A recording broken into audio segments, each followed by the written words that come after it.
Ba, ba, ba, ba.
Ah, ba, ba, ba, ba, bee. Ba, ba, ba, bee, bee.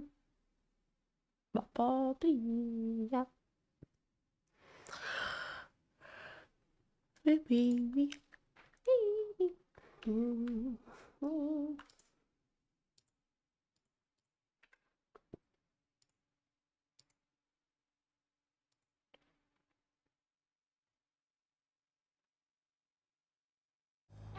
Okay.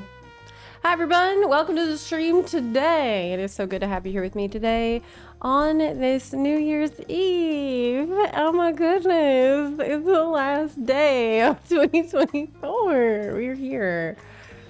Well, I'm here with you for at least a little bit today. Yeah, so it has been an eventful year, wouldn't you say?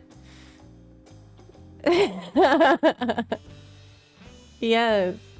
I did see the bunny cake, Ademi. That was super cool. It's like a throne of carrots. That's pretty cool. Ed Ladero, thank you very much for the 3 gift subs. It's sunny and bright. Yes, but did you know it's about to be cold in America? We're about to get a crazy like Arctic blast, I've heard, across like half the country, where it might even snow here in Florida. It's insane. So for the next couple weekends, I understand it's gonna be very cold. So you might want to pick up a space heater if you do not have one already for yourself, because yeah, it is gonna be a little nipply outside in the coming days. Wait, did the Mount Sub campaign actually ended?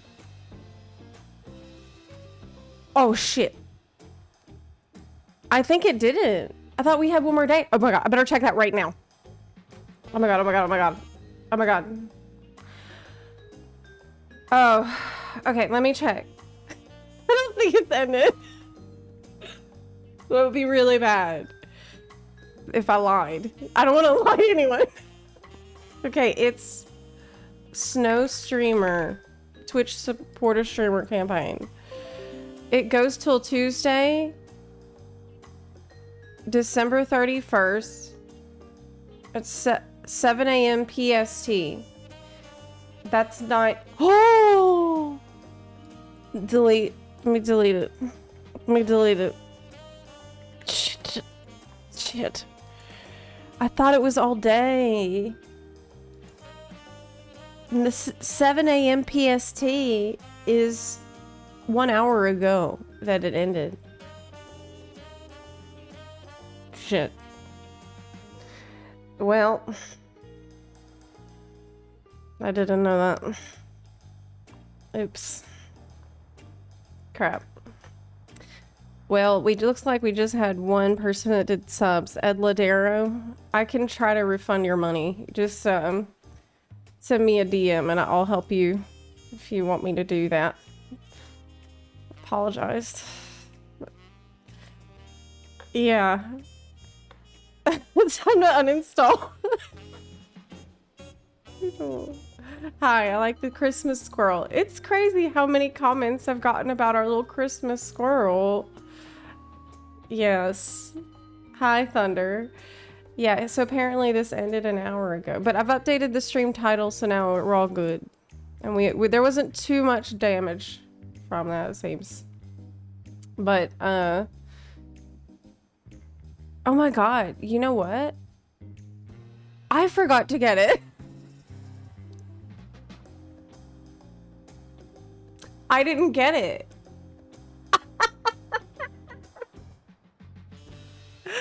I put it off to the last second because I actually thought I had all day today. And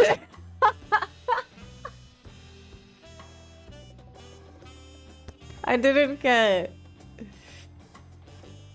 Well,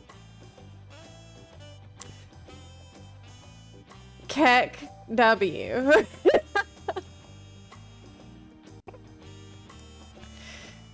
That's about as Zepla gets. Look, you know me. Yeah, I always put Twitch drops off to the last second.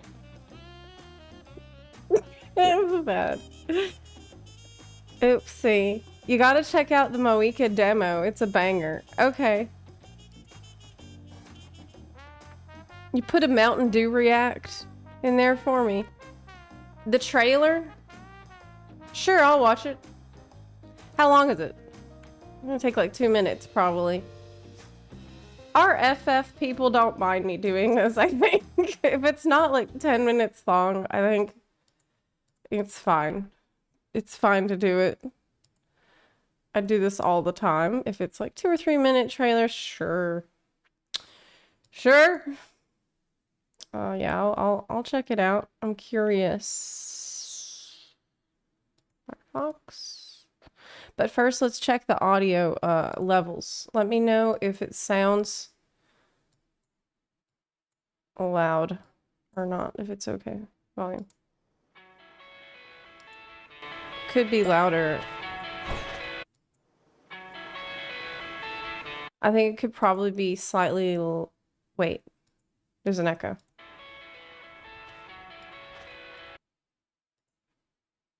Yeah, that... Let me turn it up a little bit. Okay, how's that?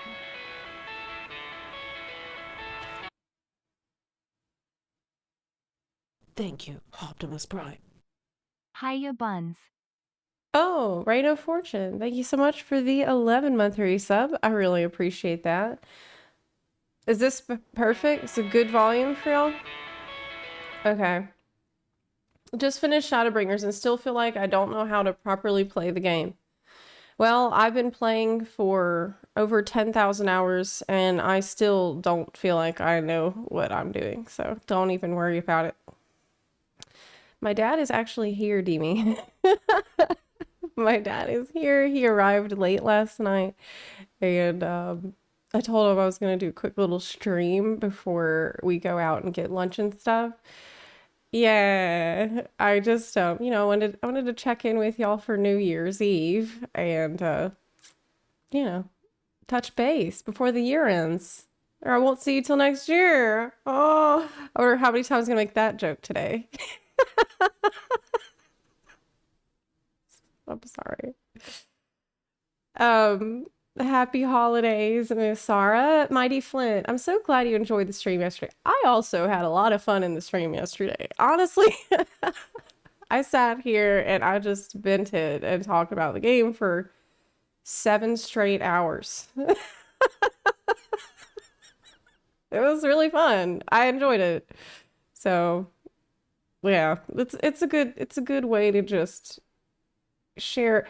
Honestly, it's a good way to communicate with people after I release a video and talk about content in the video and, you know, just live, you know, Q&A sort of. Okay. Yes, I could honestly talk about FF14 nonstop forever because I have spent, like I said, I have spent many years of my life totally dedicated to a game. I know a lot about it, even though I wouldn't say I'm like great at it. I'm fine. I know a lot about it. Okay, so let's watch this trailer real quick. It's 3 minutes long. There's so much, you know what? I talked to her 7 hours and there's still so much I didn't get to. Like I wanted to read YouTube comments a little. I wanted to look at some other things and I just could not shut up.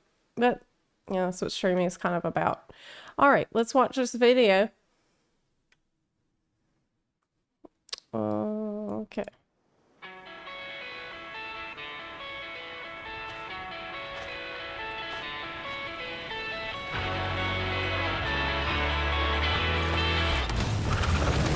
Yeah.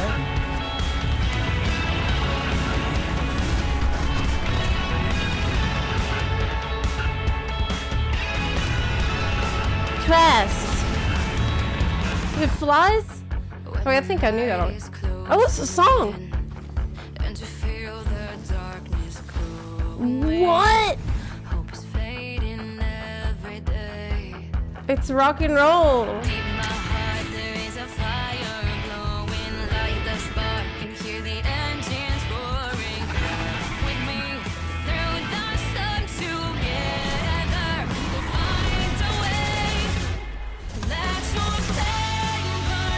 What?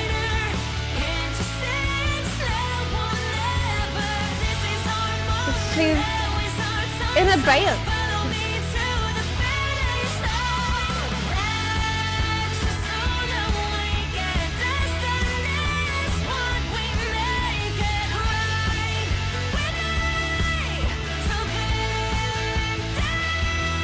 Damn, what the hell?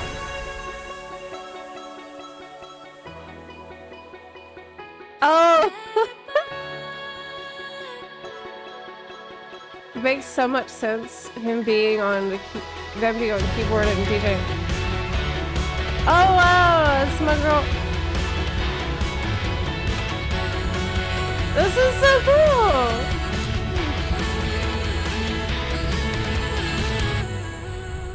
More bands, please.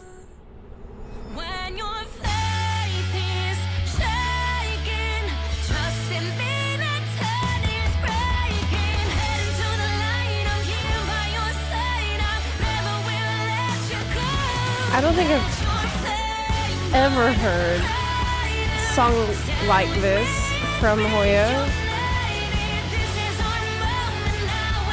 It's like super modern.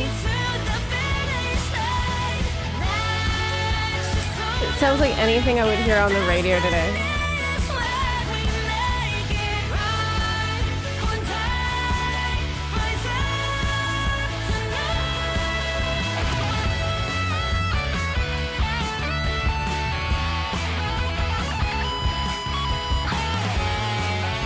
The time to spend. Hell yeah, let's spend money. Oh, mic drop at the end. Oh wow, that was awesome. That was really different. Like, I don't know what I expected, but not that. Holy shit. Cool. Fuel is essential to keeping a flame alive, and it's the one thing that line never wants for.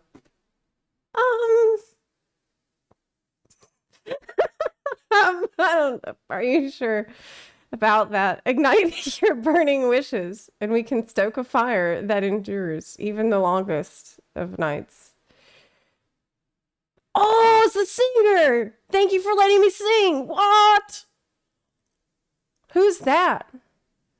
Chrissy Costanza. You said it's singer from Against the Current? Cool. You said Chaska is... Yeah, it's like Avril Lavigne. I mean, it's pop rock. It's pretty cool.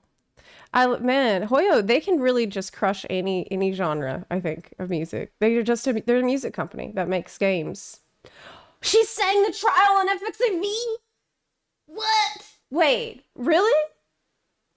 Okay, what's her name? Chrissy Costanza. Well, she's got pipes. What does she sing in FXTV? Give It All from the Arcadian.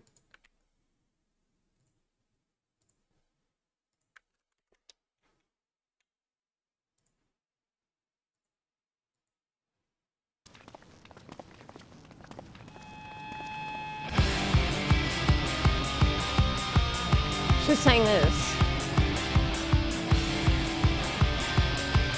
I don't think I've seen this. It's official video. I don't think I've seen it. I've heard the song, of course.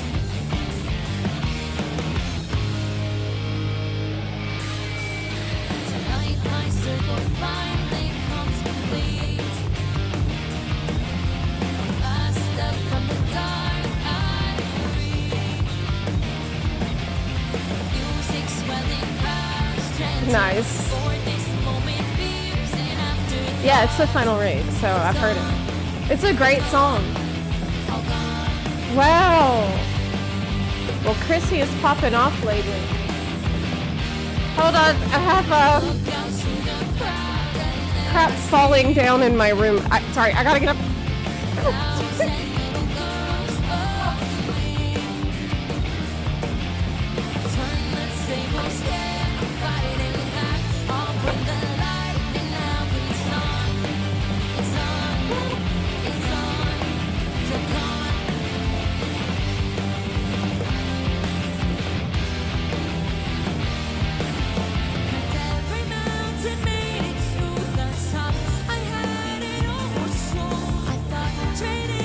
Okay, it's fine. It's fine, I think.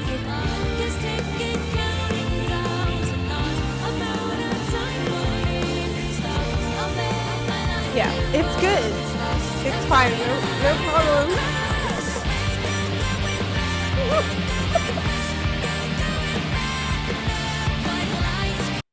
That was a piece of crown molding, I believe, that I'm using to prop up a giant exercise mat against the window because I do not have curtains in this room right now. It's like Zepla tries to not have a jank stream setup. Impossible challenge. I guess I can show you a picture of it. It's Like, this always happens. You know, on the camera, everything looks professional, but if you could see what I see, you would know how jank this actually is, which I will just show you because you see that? So that's the situation. Now what do I need to do in this situation? I need to purchase curtains for my house. Yeah, because it falls off sometimes. Wow, dude. I'll put curtains up like today. Totally, we'll do that immediately. Yeah, don't worry about it. So anyway, this song is awesome. Chrissy Costanza now singing in two of my favorite games is super cool. It's super cool. Oh yeah, but the Mawika trailer, that was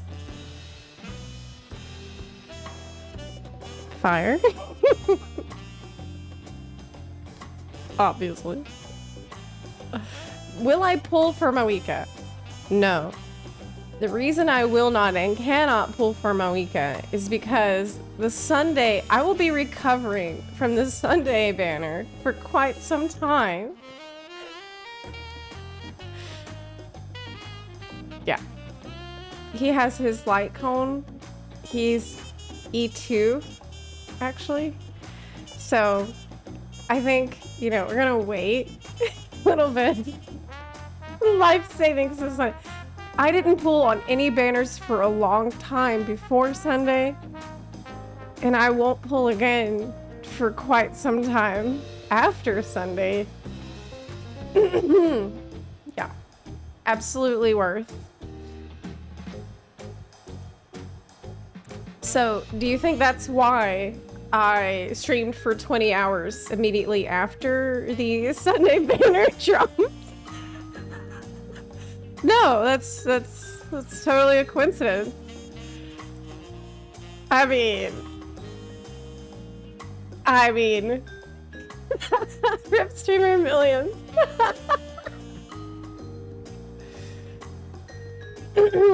Would you do the world quests for Notland? They're actually pretty peak. Yeah, I probably will. Yeah. It just happened to fall in place that way. Exactly, Havrin. Exactly. That's what I'm saying. Never thought I'd see the Notline character cast as a band in an official video. That was super cool. My favorite Notline character is Chaska. Easy. Chaska is the best character from Notline.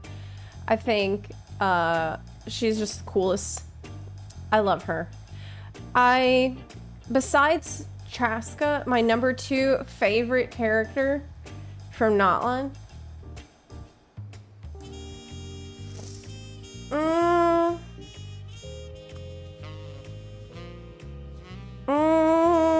don't know, it's hard. Probably Mulani. It's Mulani, yeah. Okay, I thought about it, and it's Mulani. I like Mulani a lot. I really like her fighting spirit. She has a good attitude. I really like her attitude. Surfer Girl is super cool. I did pull on her banner and a Chaska, but I couldn't go crazy. So I pulled and was unluck. I actually did the Notline World Quest this week and they were pretty good. Short, they unlocked some cool looking areas. Oh, really? Well, I'll eventually get to it. Yeah, I'll get to that eventually. I have to finish Star Rail, the banana side quest thing. I have to do that. The Banana Land stuff. I've got to do it because it's locking me out of event stuff. I can't do anything before I do that. Currently in Star Rail, I have a fully husbando mono imaginary team. Which is pretty busted. As long as the enemy has a weakness to imaginary, like, it's game over for them, dude. And if they don't have weakness to imaginary, well, doesn't matter, because I have like infinite shields and healing, so I will just never die. Yeah. Brace yourself. Banana was the first time I skipped the whole thing. Well, if it's bad, I'll just skip. It's okay. I would just have to finish it because it's locking me out of other content. I'm not like that excited about it, honestly, because I've heard that from many people. I gotta knock that shit out. We've Welt. No, I don't simp for Welt. We have Aventurine, Imbibitor Lune, Locha, and of course Sunday. But I can swap out Imbibitor Lune with Jing Yuan. And then I have a lightning guy. So that's decent. Yep. Yes. I haven't built Dr. Ratio. Hey, Big Register, thank you so much. I have never been to Arizona, but I would love to visit someday. I went to New Mexico. I've been to California. I've not visited Arizona yet. Stopped playing for weeks after that banana quest. Yeah, people say that's what I've heard from almost everyone. So I've been putting it off, you know. It's beautiful, but hot. I really love the ocean. So that's a reason I think I couldn't live there. I'd like to visit, but I gotta be near the ocean somehow, some way. I have to be able to look at the water. I also like kayaking, especially if I can be like near sounds and lakes and rivers. That's peak. I love kayaking. That's something I discovered that I loved in Seattle. You know what? You never know what you're gonna love doing. I spent my whole life not knowing that I'd love kayaking. And then one day, on a whim, I decided to go to the like rent a kayak place because I was bored.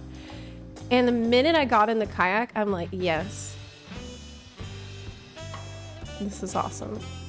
This is right. This feels right. This feels like what I should be doing. That's so crazy. Like, I could have never predicted that. You know what I mean? That also happened with swimming. And I started swimming actually because of Genshin Impact. That's so stupid. That's so stupid. But it's true. I was doing Fontaine stuff in Genshin Impact.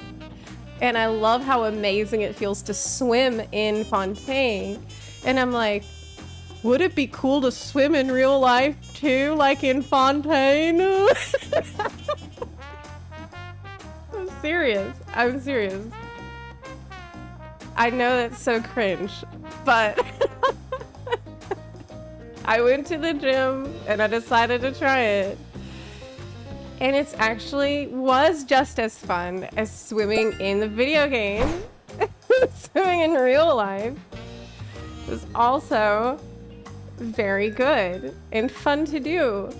And so that's actually my favorite form of exercise is swimming. I love swimming.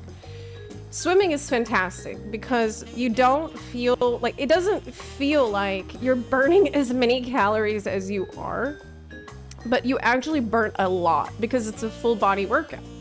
It doesn't put a lot of pressure on you because you're just all floaty. You can swim around, you know, be a seal. Shit, I actually will put on my flippy floppies. I mean, my flippers. So I can go fast. And it's awesome. It's the best exercise. I'll tell you what else. If you're thinking about trying it, do yourself a favor, get yourself some underwater earphones. Because they're called Shocks with a Z that I got off Amazon. Amazing purchase. I put audiobooks on there and I will just listen to the audiobook while I'm swimming. And the time, I only do it for like 20-30 minutes at a time tops. And it's super fun. It's awesome. But yeah, I started that because of Genshin Impact. Yeah. I am totally not impressionable. It's not cringe to be inspired by media, to try new things. I don't know, I feel like in my case it kind of is. I'm like, oh, I can be like Nouvellette. It's so elegant in the water. It'd be like Kokomi in the water. And they say gacha's bad for you. See? That's what I'm saying. That's what I'm saying. That will be a Melusine. True. True. Bored Fontanian. Just don't try to be like Furina. Honestly, I mean, I don't think I'm like Furina because I'm pretty much what you see, what you get. Like, what do you see me as on stream is exactly what I'm like in real life. Ask anybody who's met me off stream.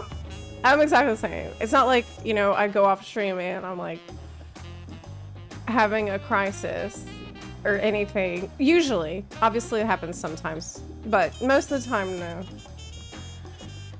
How did you learn how to swim? My dad threw me into the water when I was a child. That is how I learned. Now, to be fair, my dad is a trained lifeguard, so it was okay. He was watching me. He actually did work as a lifeguard, so he knew the signs of drowning. But I was so scared. I remember being really small and being in the pool and just like clinging to the side of the pool for dear life. I would hold on like gripping the side. You like could not pull me off. I was so scared. My dad saw this and it was like, oh hell no. We can't have her this scared in the water. So, this'll teach her. It did work. I did learn how to swim that way. But I'll tell you something else. Being in the pool as a child, my brother, I have an older brother. He would piss me off so much. My brother he would dunk me in the water for fun because that was entertaining for him, right? And I hated this. And I would get so pissed off about it. And I'd be like constantly fighting him about this. Yes. Yeah. The problem is that if there's something that my brother did that would piss me off a lot, it was usually really entertaining to see me so mad. And so it would only encourage him to keep doing that thing because it's funny to him. And I'm so mad. Is it really swimming if you don't do a little dunking, right? You know what? That's like what my parents said when I tried to complain. I'm like, he's dunking me. Well, it's just playing. It's a sibling way. Yeah, I mean, learn to swim sideways, you know, slamming a beach ball in your face. Thankfully, my mom wouldn't allow that. Like, she wouldn't allow fights. She would intervene in those cases. So she wouldn't let us beat each other's asses like we wanted to. She wouldn't let that happen. No violence between us. was permitted. But dunking was, I guess, is the best, second best thing he could have done. Yeah. As an older brother, yes, dragging and dunking is normal. I know, because he did it all the damn time. I was so mad. And then I remember, so I grew up in a, Southern Baptist household in Louisiana. Okay, I'm from like the forests of Louisiana, the deep south. And I remember when I was really little, it was my turn to be baptized in front of the church. That's the thing that Baptists do. Like behind the pulpit, there's like a tub that everyone in the church can see where people are baptized. That's part of it. Okay. And I was really small. It was just around the same time that I'm going to the pool and getting dunked by my brother. Okay. And I remember saying to the preacher, I'm like, before he baptized me, I said, hey, are you gonna dunk me?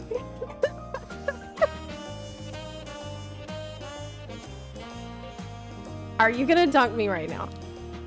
And the preacher looked me in the eyes and said, no. And I'm like, okay. And you know what he did? He dunked me. And I was so mad. Actually, when he did, my feet went up in the air. Like, out of the water. In front of the entire church. So he dunks me. I get out of the water like a seesaw. And I hear everyone in the church is laughing.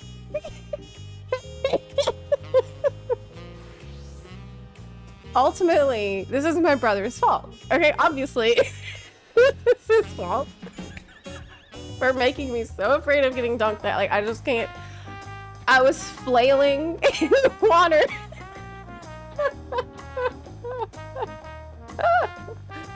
And afterwards, of course, we laughed about it, laughed it off, and stuff. I still laugh about it today because people told me, did you know everybody saw your feet? Your feet came out of the water. And I'm like, oh my God. No, I didn't know it. Yeah, so maybe that's what's wrong with me.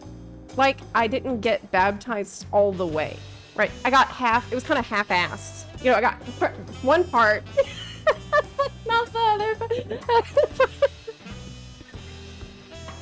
Maybe that's what happened. Evil feet, right? Do I have evil feet? Because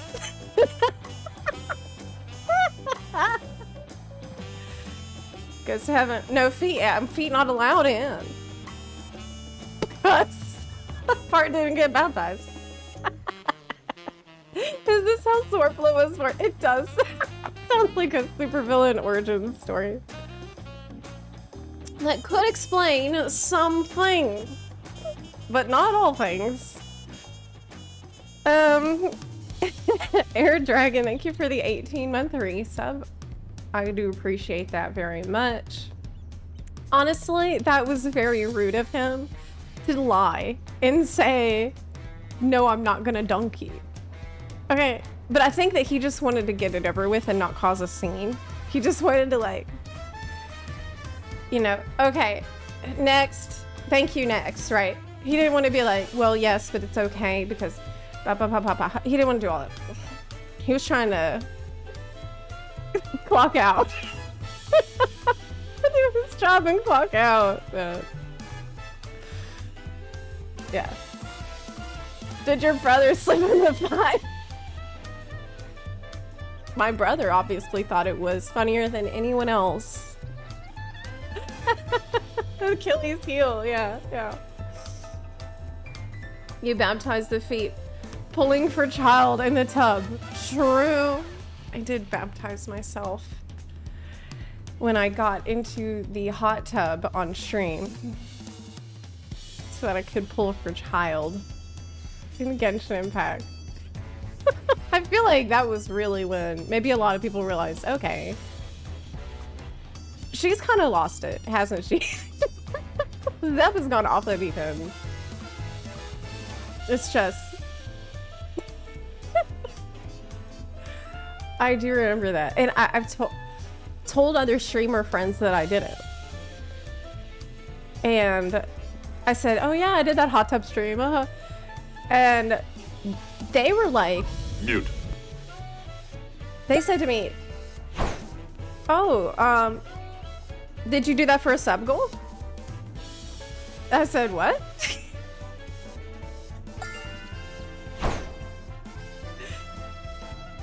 No. They're like, what? You didn't do it for a sub goal. You just got in the hot tub without any, like, without any reason.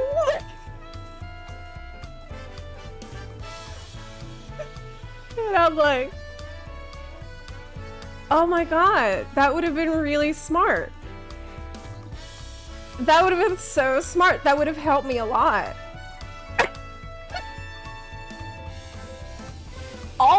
It was like 5 streamers I was talking to about it. And they were all just looking at me like, holy shit.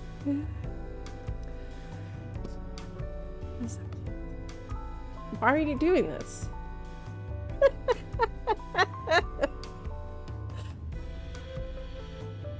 I don't know. I got excited about the idea. Like, oh, that would be so fun. I'm gonna do it. I didn't even, the thought of making it a sub goal, I swear to you, it did not even cross my mind. Until they told me, like, a year later. Hey, maybe you should have. Yes. It looked a little crazy from what I saw, but it does sound a normal amount crazy. Well, you've been here a while, right? So, you're like, well, it's par for the course. At this point. We were worried. Yeah, it's not about the money. It's about sending a message. Yes. We were worried about water near the electrics. That was a really valid concern because I wasn't worried about that. Like, anytime that y'all have seen me around dangerous implements like knives, scissors, razor blades, water and electronics, I'm pretty much never handling this in a safe way. And usually it scares everyone in the chat. I'm just, you know, I'm a little absent-minded. Okay, like I'm trying to be safe, but I'm also not trying to be safe. We weren't. There was a hot ginger in question. Who has time to think about safety? Exactly. That's what I'm saying. You get it. You understand. So anyways, do we have other wrecks on deck here today? Oh, okay. I wanted to check some comments from a video. I didn't get a chance to do this yesterday. So I want to do it today if I can. Ah.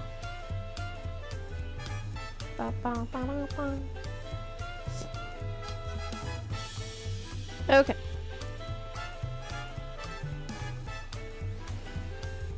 This is video. I wanted to see some of the comments. We are, wow, it's doing pretty well, surprisingly. The point raised around 29 about Wook only wanting peace because it was what her father wanted. Oh, I've read this one. I actually did read this one because it's something that we've seen before. In the Coils the Bahamut story, with Alphino pushing Alisaie about her reasons for wanting to protect Eorzea. How it seems to him that she only wanted to help Eorzea because that's what Louisoix wanted. And he winds up saying something like, a borrowed reason is never as strong as one that you come to yourself. In time, it may falter and fail. Wow. Nice. Nice. Yeah, so like I've mentioned in the video, there were many times when subjects like this were handled with a lot more care and nuance in the past. And I think this just reflects the fact that FF14 seems to have very clearly been handing off the writing responsibility and passing that responsibility around like a hot potato. Like, obviously, whoever wrote a line like this probably had very little, if anything, to do with writing of Dawntrail. And I felt like that about many things that I've read in the past. Like, for example, actually yesterday, I was listening to Flow.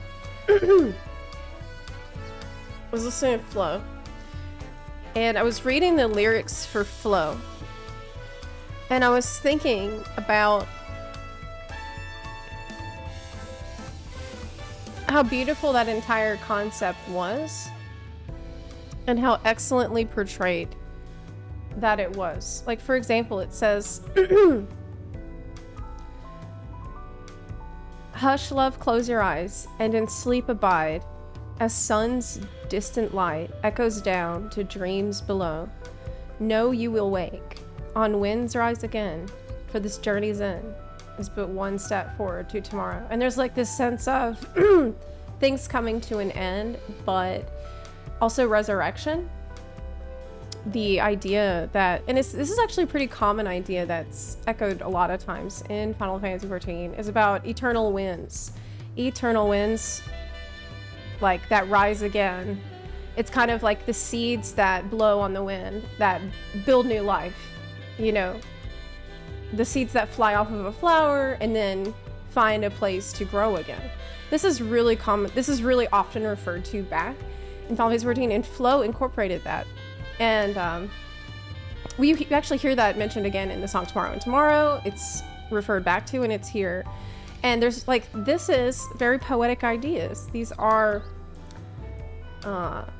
elegantly phrased, and they're relevant to overarching themes of Final Fantasy XIV. And I just cannot think of a lot of examples of this from our latest.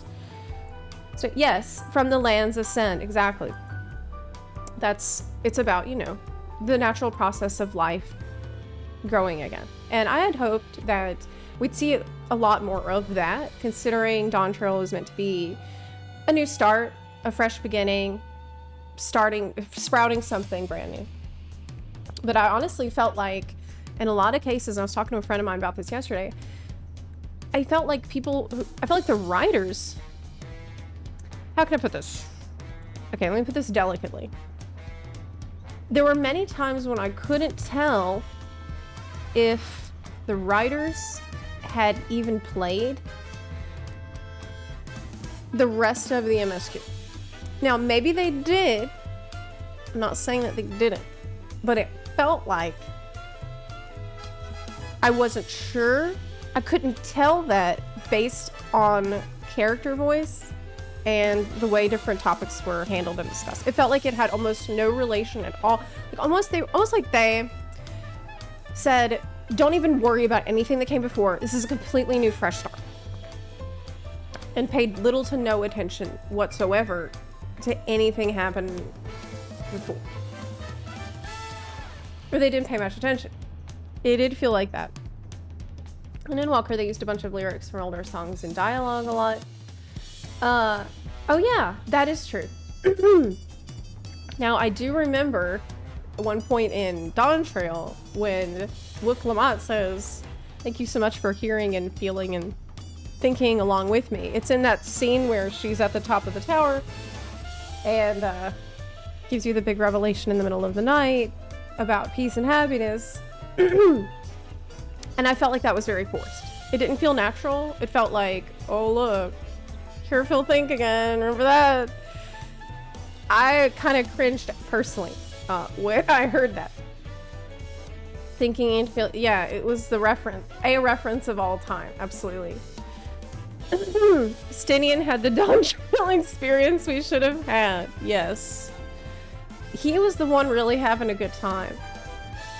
Stinian has been a really fun character, I think, ever since he moved on from just being Azure Dragoon. And he deserves it because God knows he had been through so much. We talked about this a little bit yesterday too, the fact that when I played through Heavensward, could not believe. I was truly shocked and shooketh that Estinian survived.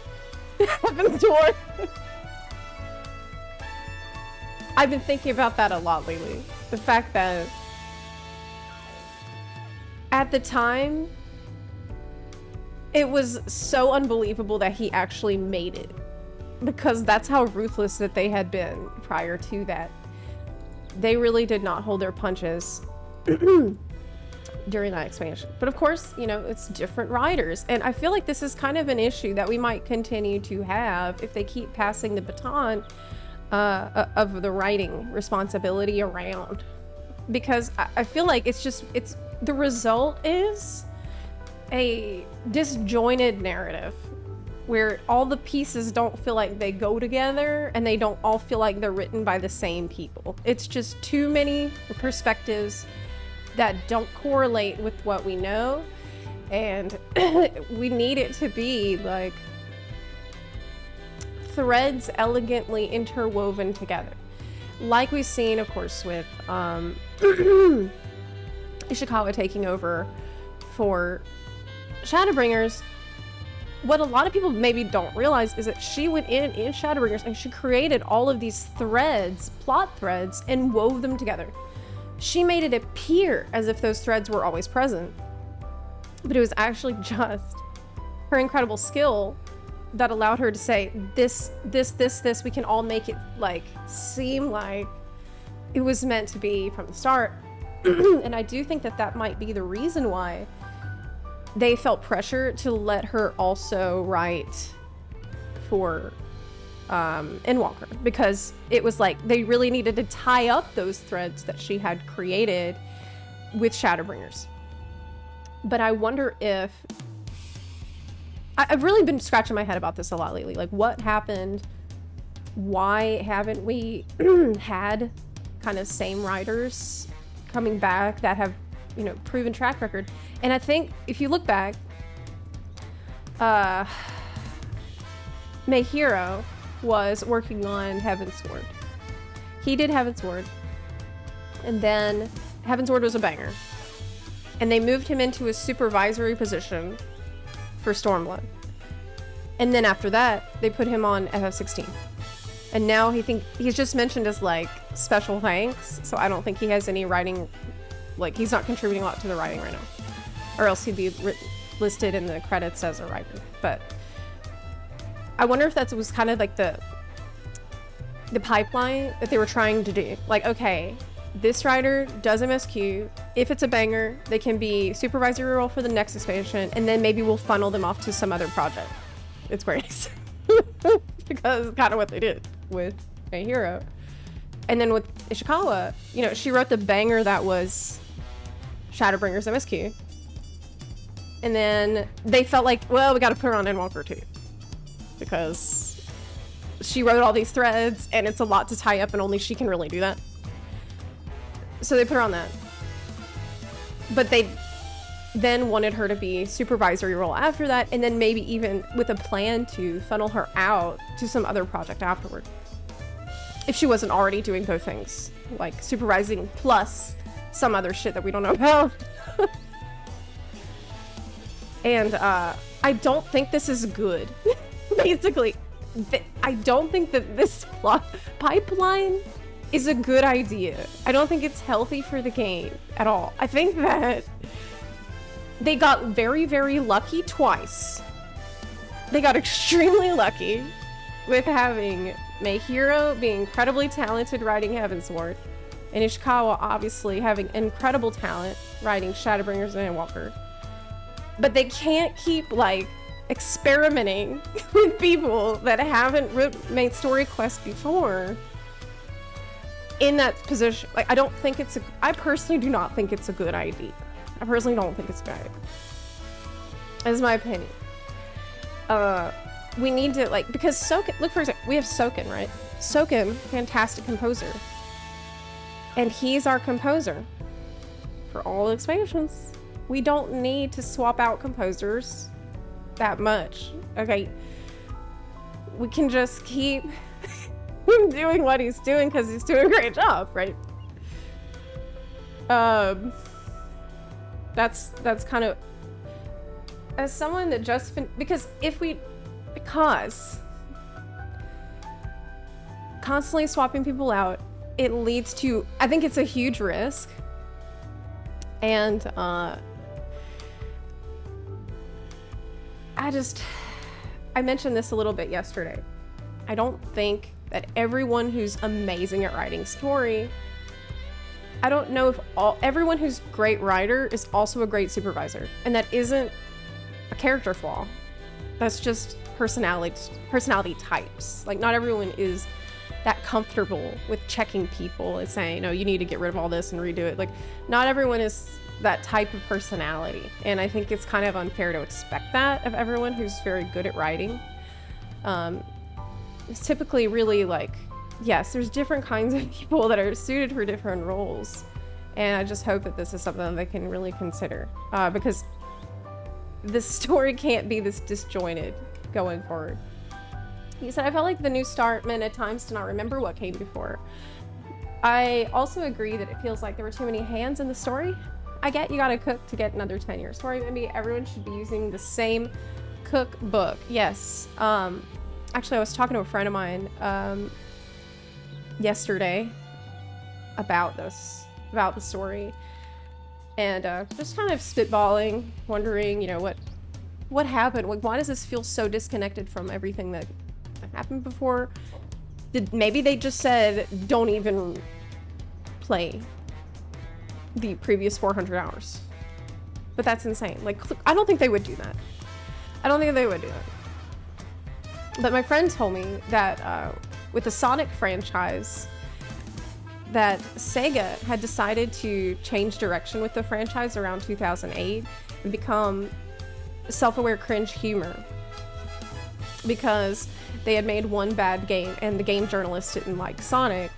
So they hired 2 writers from America who didn't know anything about the franchise at all. And all the research they did was read a couple of wiki pages of the characters. And this completely changed the personalities of beloved characters, and many games in the story just took a massive backseat in general. And this made people not care about the world, made people feel disconnected from the world, because that connection had been intentionally severed in an attempt to create something brand new. I'm not saying that is what has happened with Dawntrail, because I do not know. But I do ask myself, to what extent did they go to try to create something fresh and brand new and a new saga and like a new, I wonder what was their thought process there, and what were the expectations going in? What was required research and what wasn't, right? That's something I've been really thinking about a lot, because it's so bizarre. I've been playing this game since Heavensward, and I've experienced times when the story maybe wasn't at its best. I've seen it all. I've seen mid for this game. I've seen what I thought at the time to be kind of not great for this game. But as of Dawntrail, I feel like the quality of writing has like dropped to a level I could have never imagined would happen. As someone who just finished Shadowbringers, how would you say Endwalker compares? Endwalker 6.0 was fantastic, and you will probably love it. 6.0 is amazing. Many people enjoyed Endwalker patches too. Unfortunately, I didn't as much, but patches might be a little easier to go through since you're doing them all at once. For us, a lot of the issue with, not a lot of, but not all of, the problem with Endwalker patches was waiting 4 months for each one. So you might have a better time, actually, because of that. But you should enjoy Endwalker, I think, in general. Shadowbringers was so good. We all forgot how bumpy the Stormblood ride was. That's another thing I was talking about with my friend yesterday, because we were talking about the exploration zone that's coming. And I was thinking, damn, I would love it to be like Eureka. And yet, at the same time, I remember Eureka coming out. And if you were there, you probably also remember, because Yoshi P definitely also remembers too, and he was super nervous about it when we were asking him about it. He's like, but you guys really hated Eureka when it first came out, which is true. Like, there's 4 zones for Eureka, okay? And they are huge grinds, and they didn't actually make this a fun system to progress through until the 4th zone. The first 3, like, for a long time, it was just shitted on so hard by the community. The community was so mad. Like, if you were not there this time, you don't know. I think it was probably one of the biggest shitstorms I'd ever seen. People were saying they hated it. It sucked. It was boring. It was slow. And frankly, they were right. It was pretty bad until Zone 4. Zone 4 came out. They fixed it a lot. And they did some nerfs, which helped. At that point, I went in and I did Eureka. And I had fun. I had a lot of fun with Eureka at the end of Stormblood. So promise. I had the most fun with Eureka right before Shadowbringers came out. That's how long it took them to fix Eureka. So I do hope that they learned from the lessons of Eureka last time, and maybe also the lessons of Baja, maybe make the zones not miserable to be in. I think Baja suffered a little bit from Korthia syndrome, and what by that I mean ugly zones that are just miserable. Like, cool thematically, but when you need to spend a lot of time there, it's just, you know, kind of not good either. They're also kind of samey, so I hope they learn that lesson too. But that's not going to be for a long time. I don't know when it's coming, and they haven't said. But Celtic, thank you for watching the video, and I really appreciate you sharing that with me. Sounds like a company problem of promoting to promote without checking if it's a good fit. Oh yeah, back to this discussion about riders. Well, I think about from Yoshi P's perspective, right? I know that in Japan there's this culture of really, really wanting the accolades, reputation, and renown for your accomplishments at work. And maybe Yoshi P felt like by only having Ishikawa do the MSQ going forward, he was denying other riders an opportunity to get that kind of renown that she's gotten for her work on the MSQ. That's the only thing that makes any sense to me. But honestly, like, you need to think about what's best for the game first. Then everything else can fall into place. Okay, what's best for the game? Because frankly, Ishikawa, it's not like she jumped straight into riding MSQ. She proved herself a good bit with the Asm Step quests, which were universally loved. The Dark Knight quests, which is like still hailed as one of the best side quests they ever did in the entire game. So we already knew, okay. Before Shadowbringers came out, people were like, oh shit, Ishikawa's gonna be writing it? You know, she wrote the Dark Knight quests. It's gonna be a banger. And we were right. So that's the kind of confidence you need going in to the person you've assigned. Did the XIV devs say all their research for South America was going to a museum? No. What? What? Really? Really? If you have a link for that, please share it with me. I would love to see it. I was confused by Dawntrail's focus on Tyrell's piece. Was that piece ever really depicted as being in peril? Bizarrely, no. There are a lot of conflicting things that are shown. You see that the tribes are barely united because of Galul Jajas being a Giga Chad. And they all respect him and in some ways fear him. Like, for example, we have the conflict between the Hrothgar people and the Mamulja, where they had been fighting, like, for generations. The war had been going on. And I actually debated putting this in my video, but I didn't. Galul Jaja showed up and he ended the war that lasted generations. Now, first, I want you to think about what would it be like to have a war that lasted generations. This means you've lost probably maybe a father, a grandfather, great-grandfather in the same fucking conflict. Okay, like brothers, uncles, like great uncles, all in the same conflict. Mothers, sisters, that lasted generations. That's insane. Okay, and then Galul Josh rolls up and says, hey, why don't you have some tacos together? And this is how, like, if they eat together, then everything's okay. But there was more to it than that. There was one other thing that managed to convince them that it was worth giving up this war for Galul Jaja, and that was because he had just defeated Velagarmonda. So that was really the main reason, I think, if I'm going to be charitable about it. They saw he defeated Velagarmonda. And they're like, okay, this guy's really strong, so we better do what he says. So what does this mean? Because I don't think that tacos this is not a long-lasting foundation for peace. So I'm going to go with, instead, they respected the fact that he defeated Velagarmonda. What does this mean? They're at peace because they respect him and fear him and his power. So what does that mean if he dies for those people that were at generational war?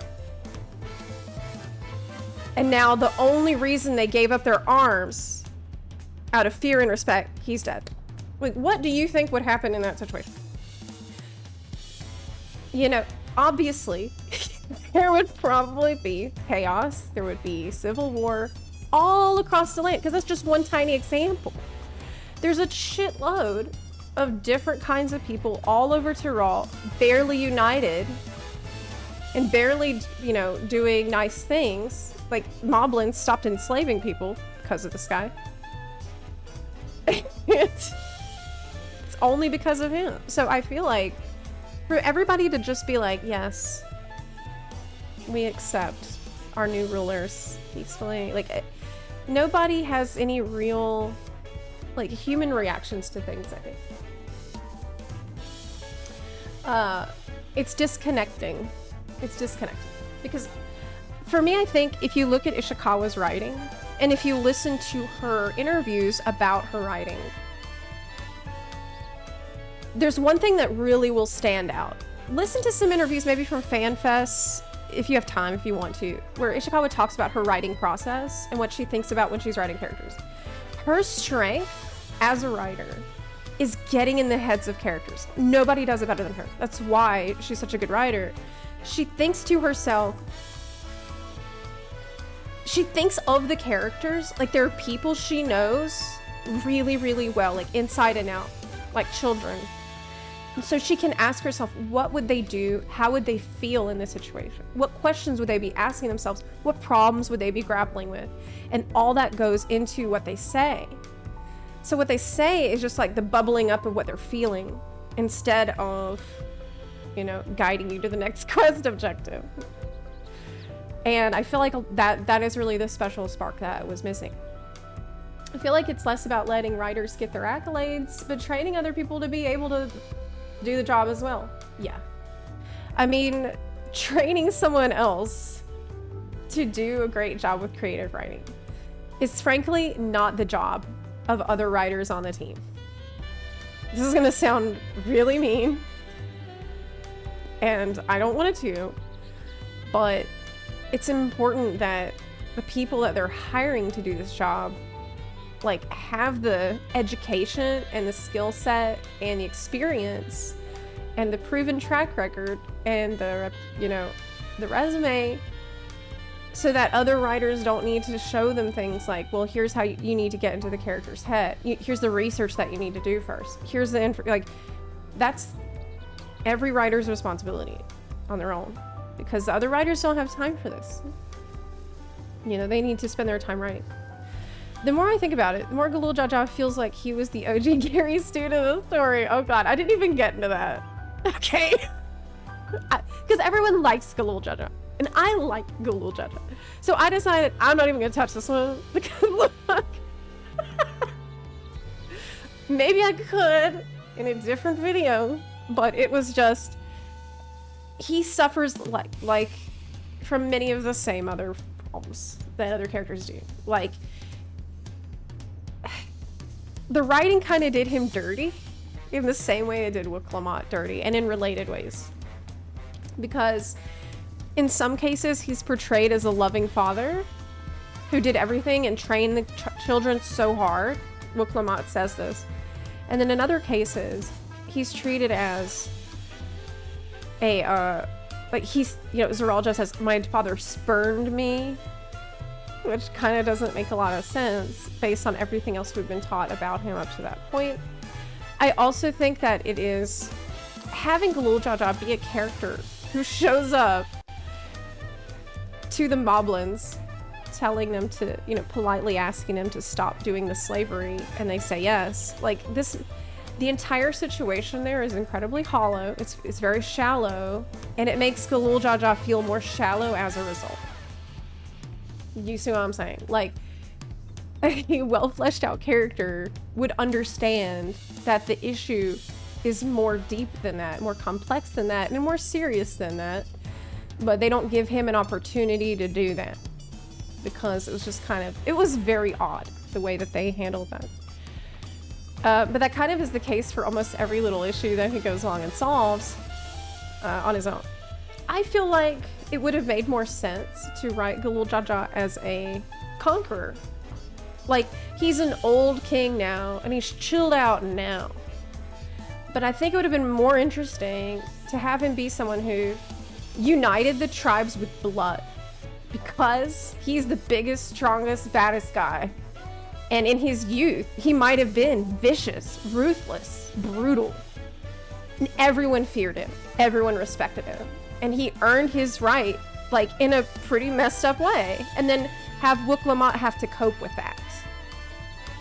You know, well, how can I maintain a peace that was forged through war? You know, is it even possible? Those have been interesting questions to ask.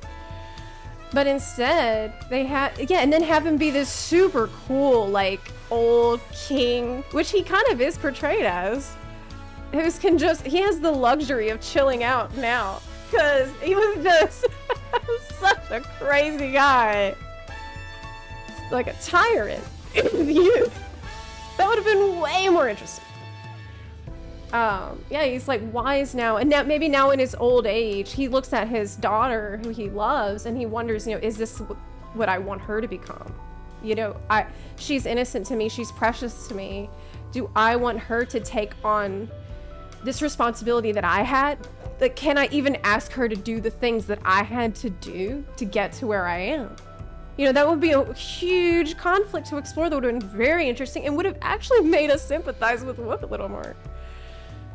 But, of course, there's a lot of missed opportunities throughout with different characters that where they were, instead of being written in a way that would have, you know, given us a way with more real flaws, serious flaws.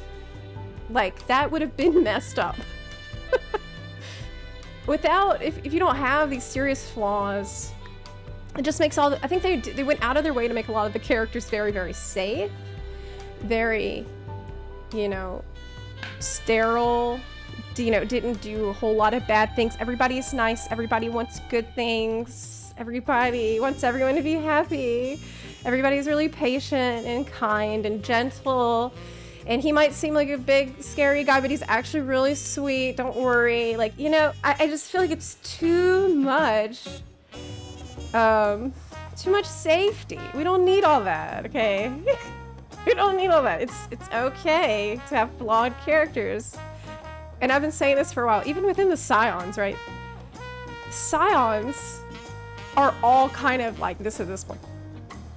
I would like them to, I really would like to see somebody just go apeshit. I just want to see somebody go crazy. Like, start arguments, fight, have a problem. Start some drama, man. Like, I don't know. Be at each other's throats. Be human. Be more human.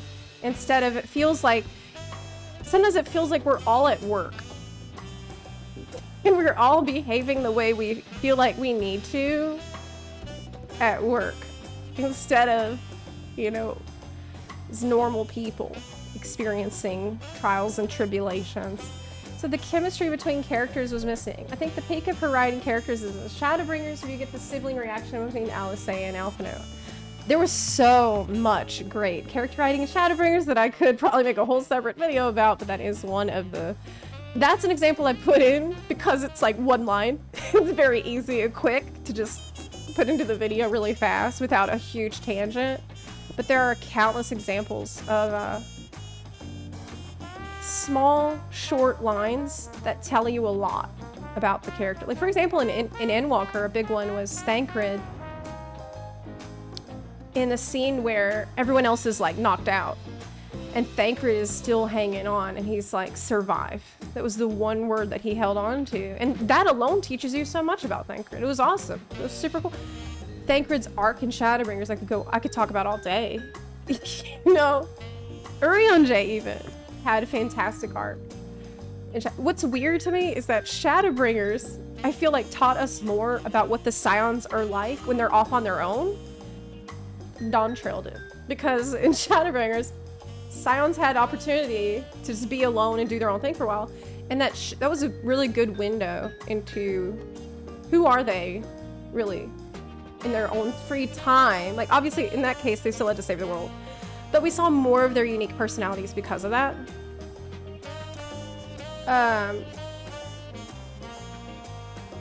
I feel like they were afraid to approach it from the conqueror imperialist angle, almost like they're trying for an idealized indigenous South America.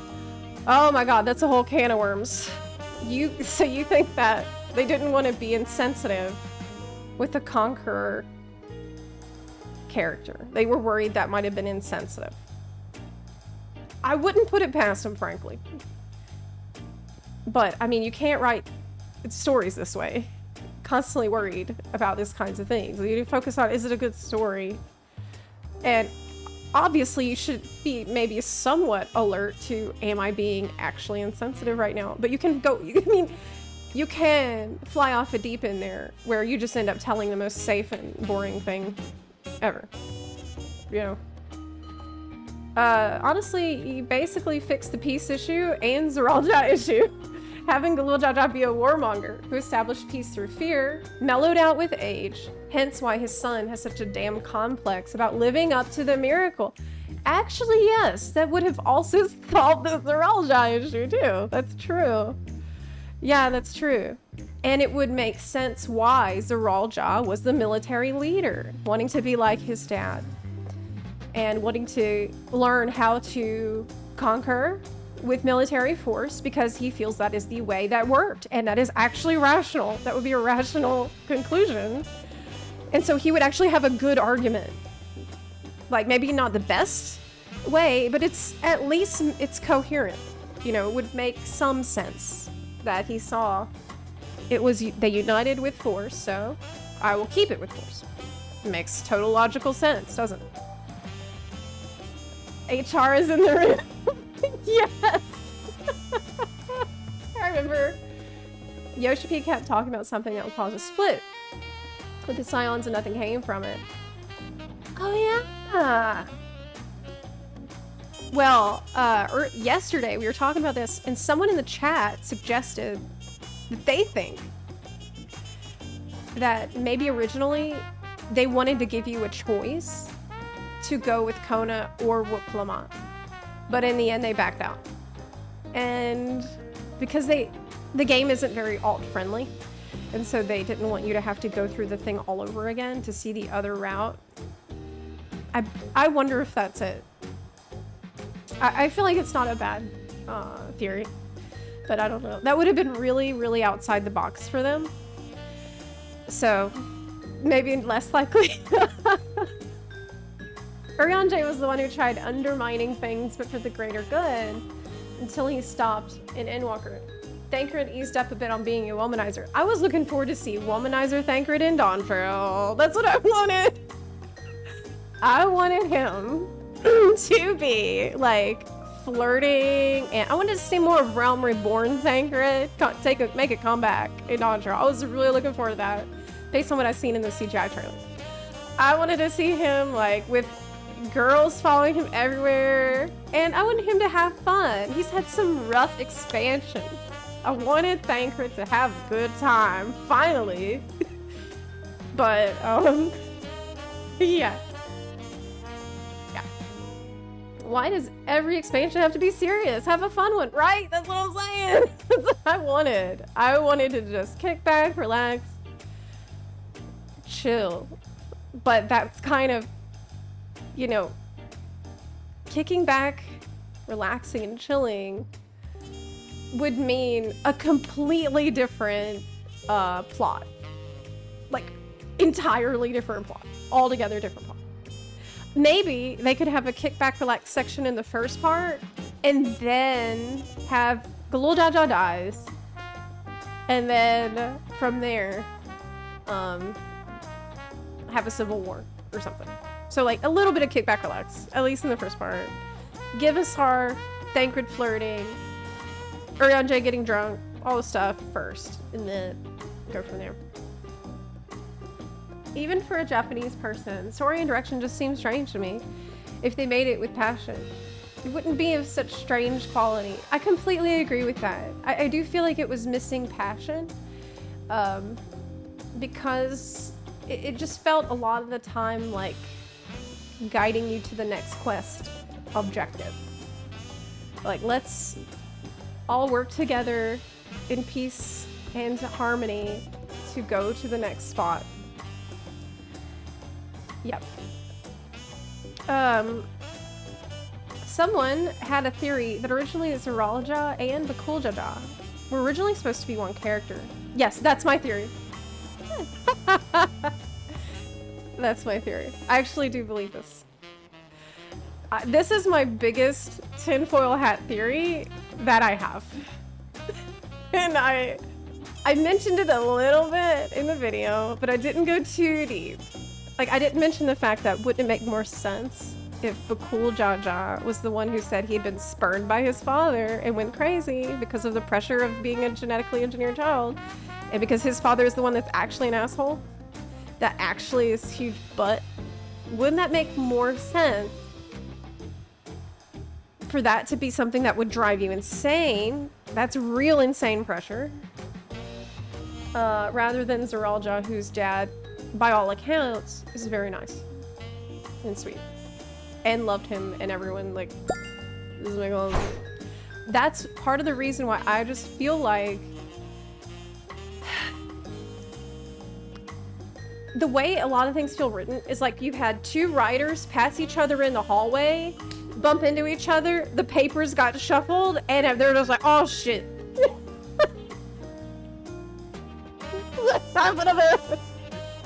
Let's put it all back. I don't remember the order it goes in though. That's how it feels to me, which is insane. Like, I have never experienced anything like this in this game before. Yeah. Having met the English Thancred voice actor, he was actually commenting on how he enjoyed how Thancred became more fleshed out, away from the womanizer typecasting. Though that was just his opinion. Oh, that's interesting. I'm kind of not surprised though. That's Peter Bramhill, right? He's a really nice person. He's done a bunch of cameos. In fact, I think I got a cameo from him once that someone got commissioned for me, where he told me happy birthday. He's a really sweet person, so I'm not surprised to hear that at all. But I kind of like the roguish Thancred, and I wouldn't mind seeing more of that integrated with the person he is now. I want him to kick back and relax a little, however they want to do it. I still feel ripped off by 6-1, promising an adventure as an adventure and not Warrior of Light, and almost immediately being put back into Warrior of Light needs to save the world mode. Yeah, barely lasted a patch. 6.1. Was that Newfound Adventure? At no point have we returned to just adventuring low stakes. Like, it's been pretty high stakes all the way down since Endwalker. Yeah. I love Dawntrail. I'm tired of this I'm the main character trope affecting my character. I liked Dawntrail because it focused on Wick Lamont, not me. I was watching her story, not my own. I personally agree that I don't, well, for me, I don't care if my character is the main character or not. And I think most of the time it's probably easier to write a more compelling story if my character isn't the main character. So I agree with you on this. And I think it's a really silly point that people get hung up on, and I just don't understand it. Like, why do you need to be the center of attention all the time? That's bizarre to me, because I think for me, most of my memorable stories from FF14 have been times when I wasn't the main character. I liked hearing the story of Iceheart. I liked hearing the story about Estinian and Nidhogg and Pressfulger. That didn't have anything to do with me, really. I was just kind of an observer. And so I don't really understand this from people either. You said the people calling her a Mary Sue is so dumb. I agree, and I did point that out in my video very much. I do not believe that she is a Mary Sue because she does experience hardship and she does have flaws. But I think that those flaws and the hardship could have been better explored through the writing. That's really something that I hope people can take away from my video, is that it's not just, you know, Wick Lamont bad, Wick Lamont Mary Sue. I really, that's kind of not, it's more than that. And I hope that's something that I could express. Warrior of Light is literally painted as a Mary Sue. I mean, that's interesting. I actually did hear people suggest that before Shadowbringers.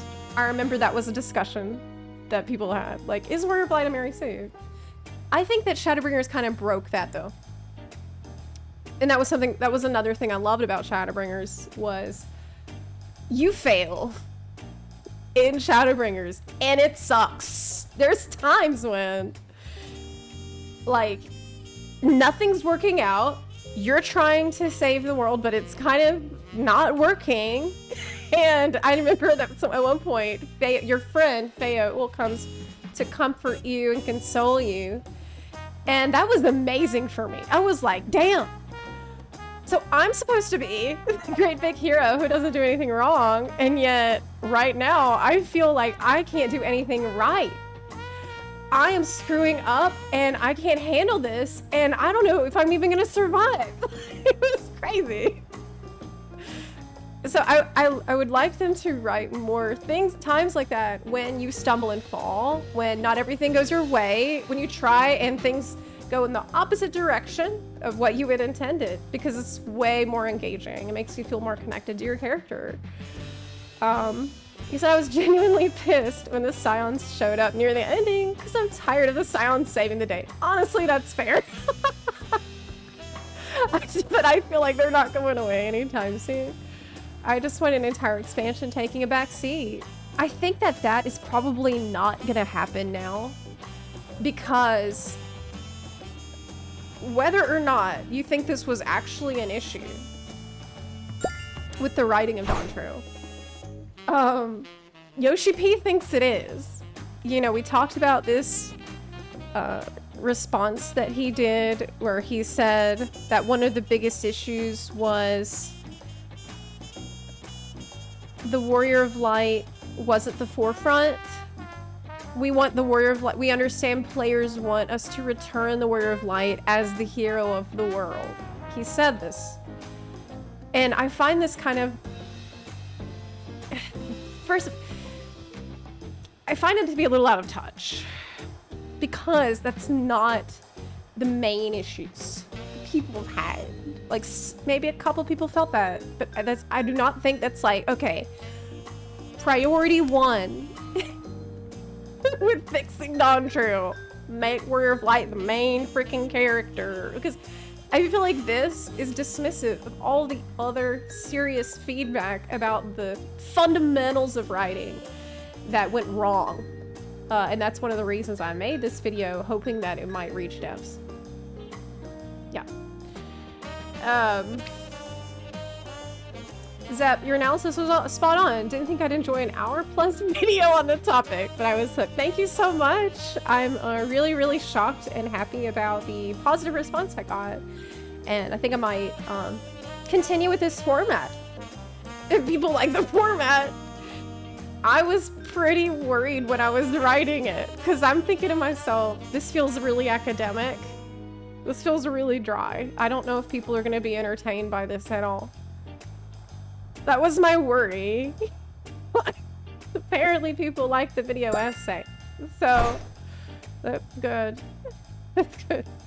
It's nice to not be the main character too, because then you get to have more fun with your own concept of who your character is. My worry right now is that they are going to go full blast in the other extreme direction with the next, you know, with 7.3 and beyond. It's gonna be like Warrior of Light overload, I fear. Because if that's like one of your main takeaways, without understanding the fundamental problems, they really might make your Warrior of Light a Mary suit. Actually, I feel like that's a genuine concern for the future. Hey, also Bun Queen, just jumping in quickly to wish you Happy New Year. While I disagree with you on most of the video regarding story, I have to say your video is my favorite negative critique of the expansion because of the depth and nuance. Anyway, have a lovely stream. Wow, I really appreciate that. Honestly, that's something that I've found really encouraging with this format, and something that made me really happy yesterday when we were discussing this.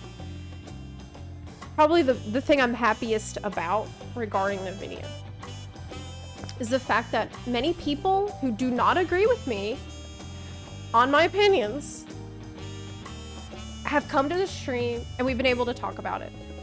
They share their opinion, I learn something, we find what we have in common, and we have a productive discussion, and it's fun. It's fun to talk about it this way.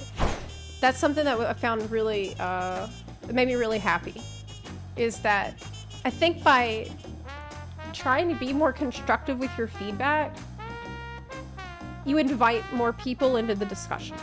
And I want everyone to feel invited into this discussion, whether you agree with me or not. Because, especially if you don't agree with me, because by talking to each other, we might both learn something from each other. Like, you might show me something that I like more now in retrospect with your perspective. You know, I might help you understand your opinion better. And, it made me really glad. It made me really glad. You know, I have such a back and forth on FXP. My boyfriend and I met through 14, and we now live together for 4 years now. But 14 has changed, come dry, woke lately. I don't know how to handle it. I don't know about woke. Unless you're like thinking, do you mean like overly worried about upsetting people? Like earlier we were talking about why didn't they write Galul Jaja as this big conqueror guy, and someone suggested, well, maybe they were worried about being insensitive. And I feel like maybe. But that's the only case of that I could really point to. But I don't know. Very civilized responses, yes. Eva14 has beware of people. Yeah, the term woke always makes me raise an eyebrow. We don't, because I feel like it just opens up a whole other thing that's kind of not related to the discussion. Taking a break from time to time makes me enjoy 14 more each time I come back. Yes. Me too. Well, me too. In fact, I've been casual player. I switched into being a casual person in Walker, and it has allowed me to have a more objective and a more positive view on 14 and its future. So I don't really feel like a doomer, actually, even though some people will call me that. I don't think that the game is going to be dead. I don't think it's gonna die. I mean, I have hope for 8.0. I think 8.0 might be pretty good. Now, if 8.0 is bad, I will become a doomer at that point, yes. Yes, I will. I think that would be the... If 8.0 is bad, I'm sorry, but... It's gonna be all Doomium from 2026 forward. For for now, I'm still like, maybe they can still course correct. They were trying something new, you know. They're trying a new saga. But I still am super worried because of Yoshi P's commentary when people ask him about this. Like, actually, there was another part of this that I didn't even talk about yesterday. I did want to mention, because I realized yesterday I didn't mention it at all when he was being asked about the story. He was being challenged on the story. He said, with all of this in mind, we'll build upon... Okay, so this was after he had just said a lot of dismissive things about it. And he was like, well, every expansion gets some negative feedback. And maybe people just wanted to be the main character. And some people thought it was... Hold on. Okay. We know that we wanted to tell a new story, you know. Okay. That we had just finished the long-running storyline that had been going on for years. Okay, we've already addressed this yesterday, so I'm not gonna repeat it. But, this still drives me nuts. He said, with all this in mind, we'll build upon what's already there. Upcoming updates will introduce more mystery and events that bring the Warrior of Light back into the forefront, returning as the hero of the world. We ask players to look forward to what's coming in updates 7.2 and 7.2. So this doesn't really inspire confidence in me for the reasons that we just talked about. The fact that if you just try to put Warrior of Light as the main character without fixing the other fundamental writing flaws, then we're gonna end up hating our characters too. Please don't do this. One other thing I can take responsibility for is that we wanted to introduce everything gradually to the players. We saw that introducing a new area and new tribes for the first time needed to be done carefully so that players wouldn't feel overwhelmed.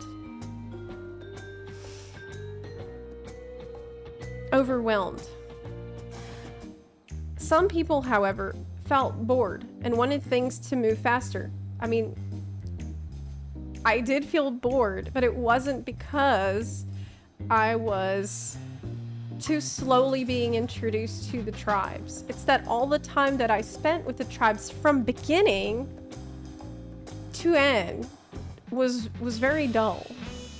There wasn't really anything particularly memorable or fun that occurred during that time. Like, it just wasn't that fun. So I've learned the lesson, and the next expansion will have less explanation and introduction. These explanatory tasks will be placed in side content to allow the main events to move at a faster pace. Okay. However, it's important to note that many people enjoyed the expansion. And I want to emphasize that it's a matter of perspective. We're learning from everything to be able to build on it for what is coming next. So that was what he had to say. And, I mean, judging by the reactions, the same way that I felt, and overall with his response being pretty dismissive and just straight up not understanding what people actually wanted to change. Actually wanting to see different. Yoshi P should take a page out of Elder Scrolls Online. Let us make our own decisions involving our Warrior of Light. I do not think that they will do it. I think they absolutely won't do it because they're too afraid of people complaining that they didn't get to see all of the story that had been written. Man, I really need a curtain for this room. I'm like turning into a sin eater. I'm being the flood of light is occurring in my house. I am turning into a sin eater. I'm transforming right now. What is this from? So this is from an interview from December 11th where Yoshi P was at an event in Saudi Arabia called Echoes of Eorzea, and there was an interview with him in Arabic that's been translated for us. So that was what he had to say. Sounds very corporate, sounds pretty PR, and it saddens me because the last time I felt like a dev that I cared about had been so corporate and so PR and so out of touch was Blizzard devs when I left World of Warcraft in Warlords of Draenor. That is the last time that I felt this way, and I never thought that I would feel this way about Yoshi P. This is kind of where I am, and I hate that. That's why I'm still shouting from the rooftops the problems that I see, because I'd like to see him understand and listen to what people actually had problems with, and I just cannot imagine that he's even played the MSQ. It doesn't feel like he's played the MSQ to me based on this. But woke in its negative form is when political ideology becomes preachy instead of provocative. An exploratory invitation to explore new concepts and ideas about a worldview outside your own is welcome. Stating that's the only right worldview and that you're a bad person if you disagree is highly off-putting.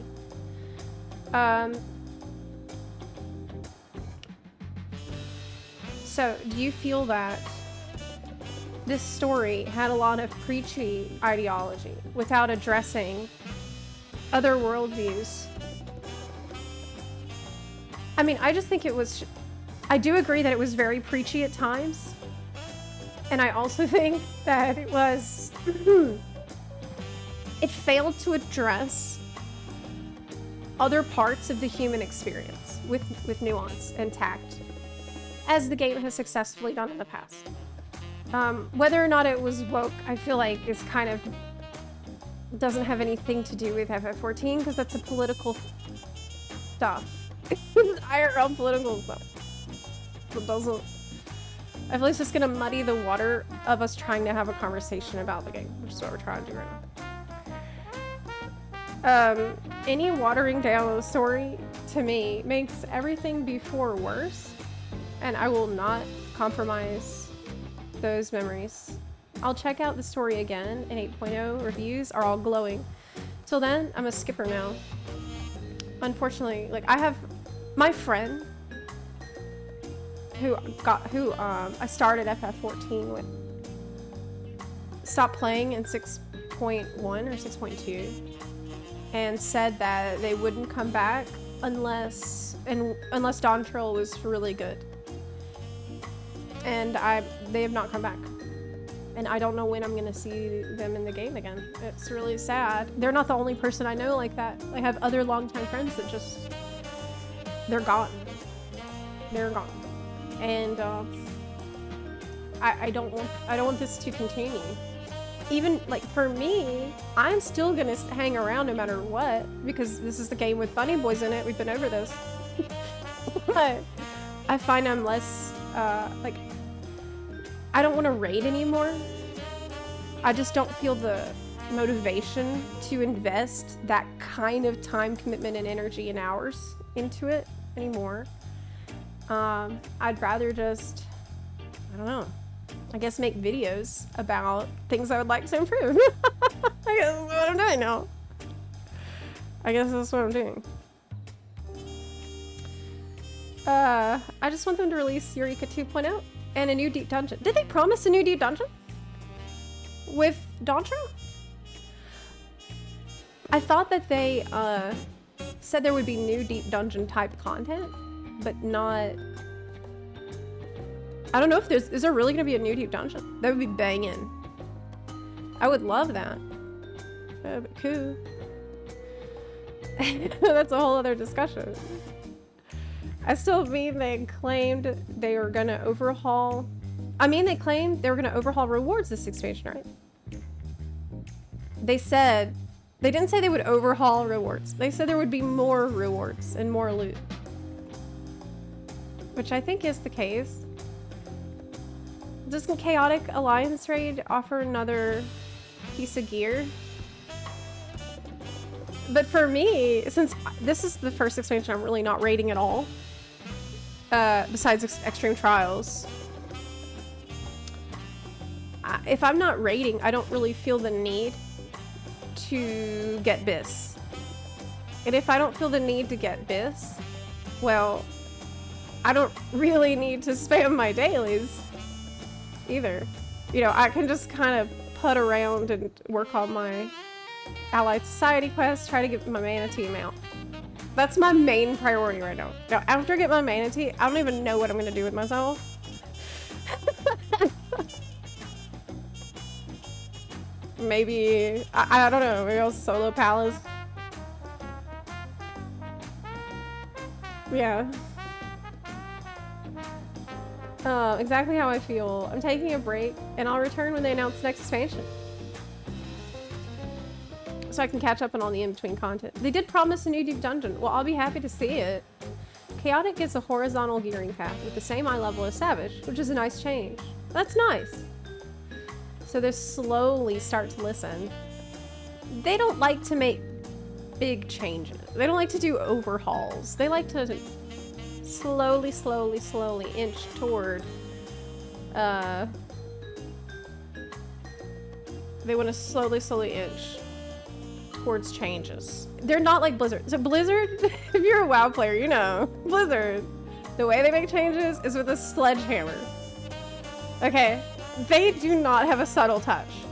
They break the whole thing and start over all the time. Like, with FF14, they are the opposite. They might have like a scalpel. They'll like barely change something. Tiniest bit possible. And if people like that, they take another baby step. And if people like that, they take another baby step. And it's not enough usually. Usually we were like, please take bigger risks. Please do something more crazy. It's okay. Maybe people will be mad. It's okay. You gotta accept this. So we got like two extremes, usually, with how they handle it. Like, it took them forever to add some extra new rewards for Criterion. We complained about that for the entire expansion. In Wonker, I don't think that there was a single stream where I did not bring up Criterion rewards. I was really a broken record. I just would not shut up about it. I was like, and anyway, about Criterion reward. Yes. I forgot how wild patch notes are in WoW. Yeah, they'll be like, okay, new patch, your skill does 50% more damage. It's wonky, wacky, crazy over there. Yeah, more damage. I mean, but at least it's, you know, it's pretty alt friendly. I mean, that isn't a new problem. Baj's reward structure, true. Took a year to become decent. I hope that with the new alliance raid, not the new alliance raid, the new exploration zone, they'll give us gear like Eureka had that's relevant to the area, because that was more fun, in my opinion. Eureka gear actually makes you much stronger in Eureka, and so it was fun to get. It was like its own self-contained gearing process. One thing for sure, won't be pre-ordering next expansion after Dawntrail. Yeah, I would wait. I would wait and see, like, what's the situation. However, the reaction to that new game trailer, especially for Witcher, is an example of where this hate is unwarranted, only because female character. Man, some of the comments on that Witcher 4 trailer is truly bizarre. Like, there are people that think Ciri isn't cute in Witcher 4 trailer.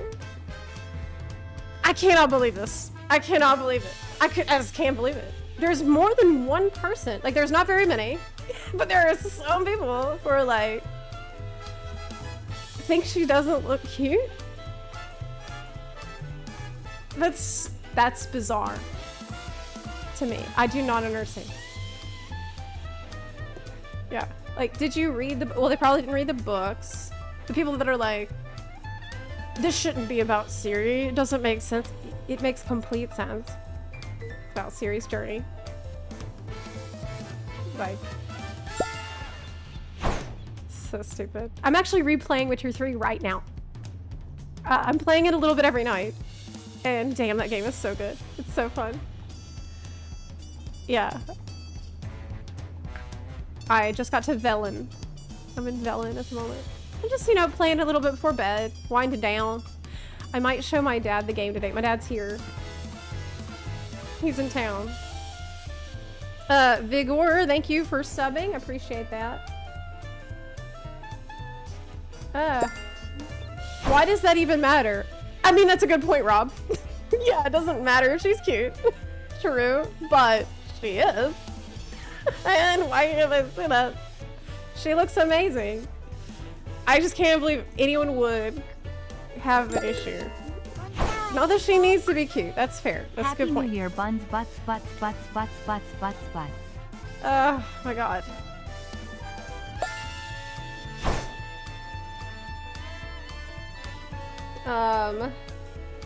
Like Square and the dev team are terrified of repeating failure points of FF11. Because they're so timid with making changes. They definitely are terrified of people being mad at them.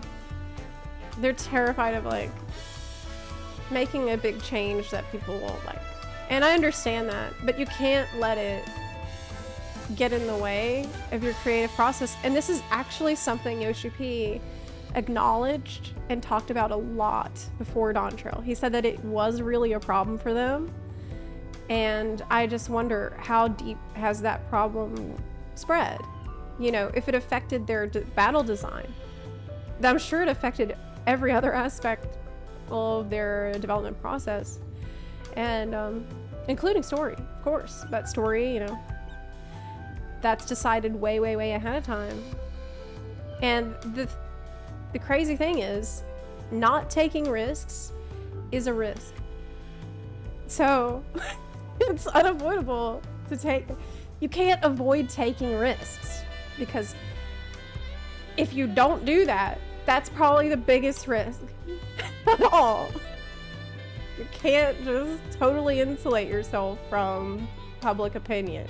I know this, and I know how scary it is to, you know, share something that you want everybody to like, and I know how much it sucks when everybody doesn't like it.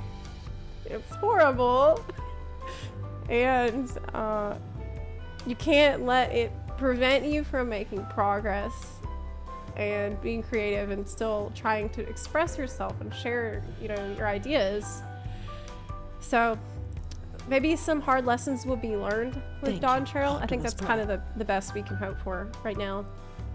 Purple, thank you very much for the 11-month resub. Daggy, thank you for the 58-month resub, and Happy New Year to the Bun Buns. I feel like the big issue with the MSQ for me was that I couldn't form any bond with the non-humanoid characters like the Vanu Vanu or the Mamulja.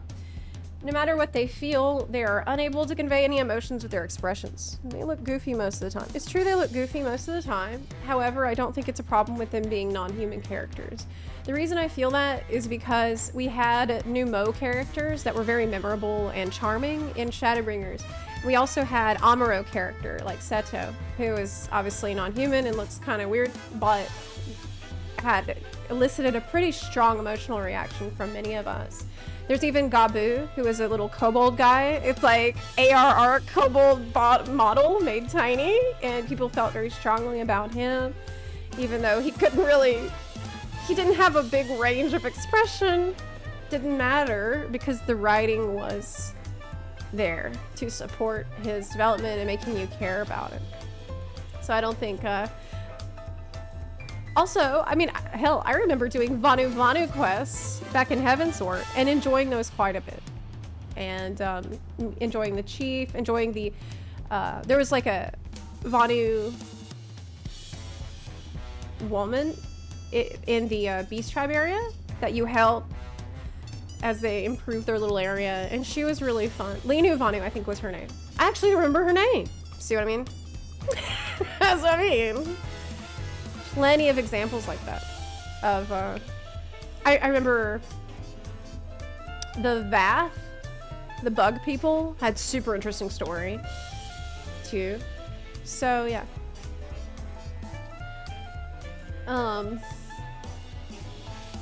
Yep. I think this main story is not good because the creators only thought about the scenes they wanted to show. There's no consistency between the previous and next scenes, so there are many awkward moments. I think that's fair. I do think that they were thinking only about the scenes they wanted to show, so that way they're not thinking about what they should be thinking about instead is a character's thought process behind the scenes. And that thought process is what connects one scene to the next. And the scenes is just the surface level, what we notice, what we see with our eyes. But it's a glimpse into the deeper world, the inner world that every character has. And that's one of the reasons why I added into the video a discussion about the historian Wokevu and how it felt to me that he didn't have an inner world, because if he did, he would have told the bird people about the magical float that grows food when he was watching them starve, right? That's logical. That is what any person would do, unless he had some other reason for that, which he doesn't. So I just think that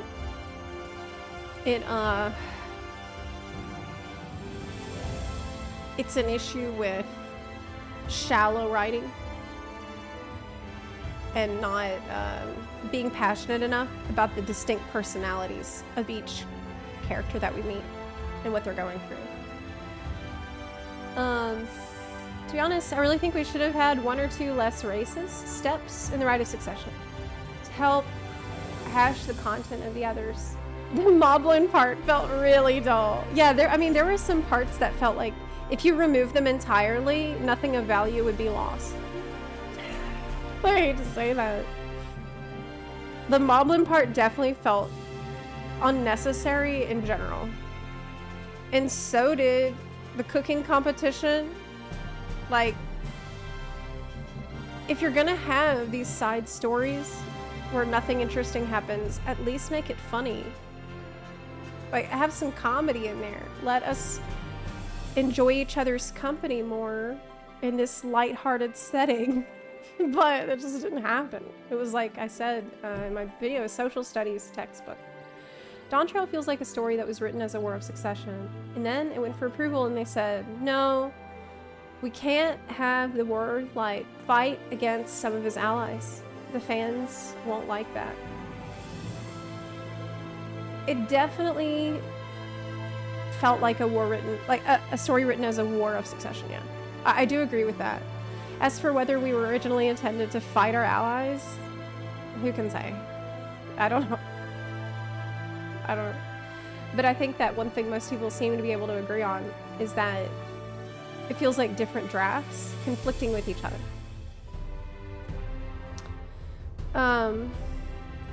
Yeah.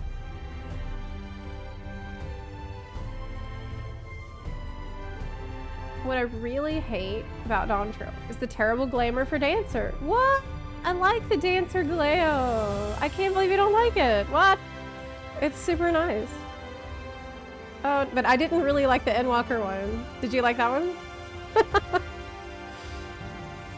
I mean, the Crystarium's still my home Aetheryte. Never felt more at home. It's fun to come back here and listen to music.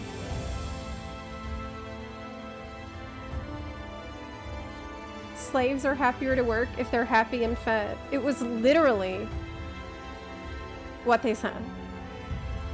It was exactly what they said. I would have killed to watch Zeral or Bakul Jajat struggling to cook. I know, that's kind of what I was expecting. I was expecting like an episode of Hell's Kitchen. Okay. I was expecting Hell's Kitchen and like, oh wow, Mediocre Melody, thank you so much for the raid. Hi, welcome in. I really appreciate that. Hello everyone. We are here in Crystarium just chatting about my recent video where I talked about the Dawntrail main story quest at length. And I'd like to hear from you some other future videos you would like me to address next, preferably in the video essay format. We talked about that a bit yesterday, but if you have ideas for me, don't hesitate to let me know, because a video of this type takes like weeks of writing and research on top of editing time. So I kind of need to get started on this stuff immediately. I have about a few pages written for a regulator video about souls, but it's really dank. So I don't know if that should be my top priority right now. Yes. And speaking of FF14 mobile, I wanted to ask, do y'all think mobile will come to Switch 2? As of now, I think not. Maybe many years from now. But yeah, thank you again for the raid. Welcome in. Happy New Year. New Year's Eve. Tyrol as a whole must have been retconned a lot. Before it was called Tyrol, the lore books referenced the continent's name as Mamuk. What? Really? I did not know this. I did not know this. Oh, I'm going this way. Yeah. The Autarch is in game said to be chosen as the father of blessed siblings. But then, in Inwalker, they say the Autarch is who united Tyrol, aka Galul Jaja. They legit didn't know what they were writing till the last second. I think that is very much apparent by the fact that Emmett Selk tells you to go to the Golden City. And based on everything we know about Ashians, about their goal, about Emmett Selk's goals, about his awareness of souls and the value of a soul's color and the scars on souls and all this stuff, if he knew all of this stuff, things would have gone very differently for the Ashians. It doesn't make sense. So we can only assume that he had not actually been to the Golden City, or he heard rumors about it, which also doesn't make a lot of sense considering how long he was alive and how he could freely travel anywhere he wanted to go. But yeah, that's a whole other thing. Yeah, I realize the comments are still on screen. I'm still gonna read through them. Never forget standing in the Crystarium on early access day, and then the singing kicked in. Everyone in shout chat was like, I remember getting to Crystarium for the first time, too. It was so exciting. So exciting. It's from the Encyclopedia Eorzea. Arising in the New World to the west, a land also known as Mamuk. Mamulja is the name given to both the nation and its people. Oh, what? Ketenram the Blue, an intrepid adventurer and explorer, returned from the Beastman's city-state with tales of their two-headed king, the Autarch.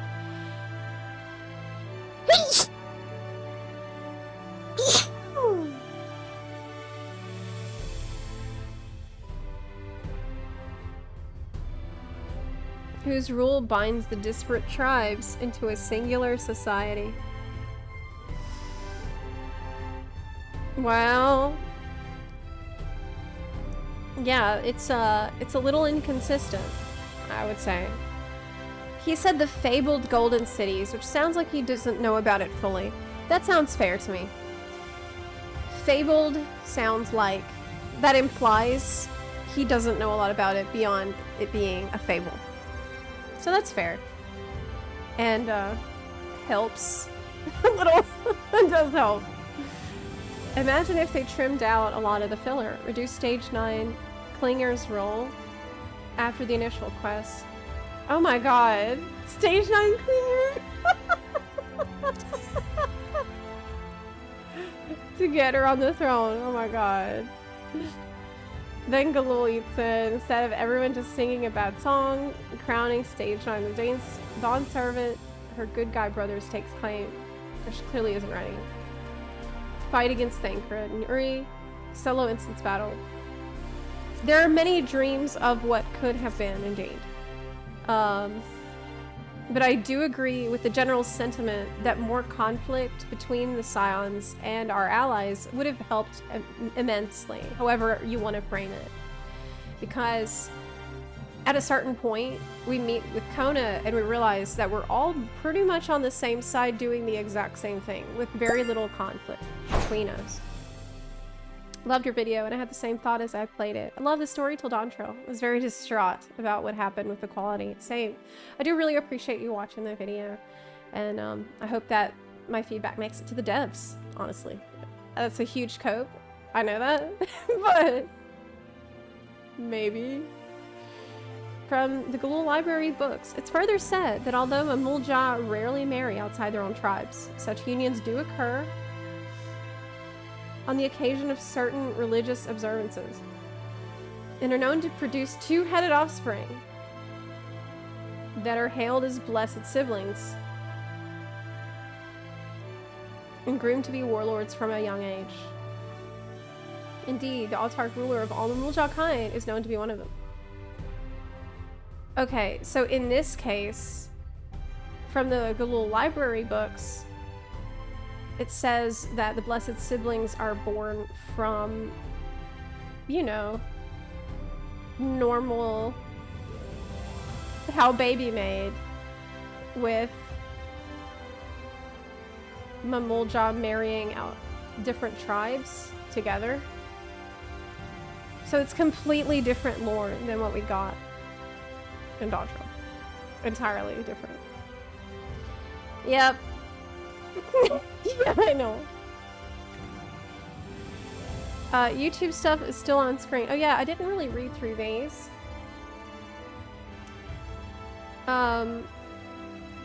Whoever decided Kryle's arc should be so short needs to reevaluate their choices in life.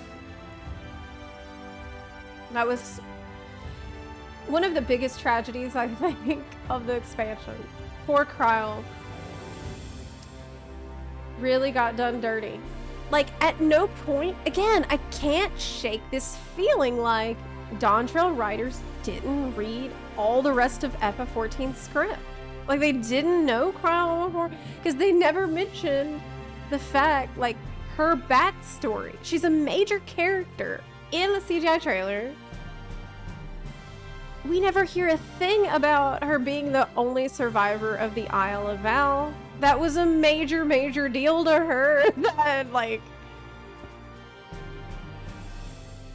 just isn't really touched on.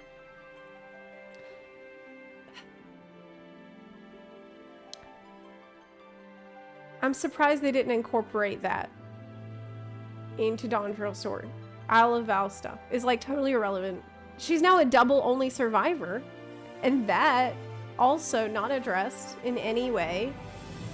She's just constantly got sidelined the entire expansion. It's really sad. It's really sad. I was looking forward to Kryle. I know a lot of other people were, and it's honestly, it's very misleading marketing that we got for that reason alone, but others. Kryle in every area existed just to ask, hey, have you seen this earring? Yeah. She handled all her shit off screen, and then she'd come back and be like, here's what I found. And what had I been doing during that time? Like, finding banana peels. Sorry, Kryle, you know. I stopped playing last expansion and went back to WoW, but I'm more disappointed and dissatisfied with WoW than ever. Oh, really? What are you dissatisfied with WoW about? Is it time to come back to FF14? Even if I lost my 2 large plots in my absence. Oh, I'm sorry to hear that. You haven't been having fun with WoW. We have the bun guilds in WoW. Maybe that will help. We do have guild only buns. It's recruiting for EU and NA. But if you really don't want to do that, I wouldn't worry about maintaining a home in FF14. Like, if you want to come back to FF14, I don't think it's worth it for, I mean, let me say, I don't think it's worth it to maintain a house.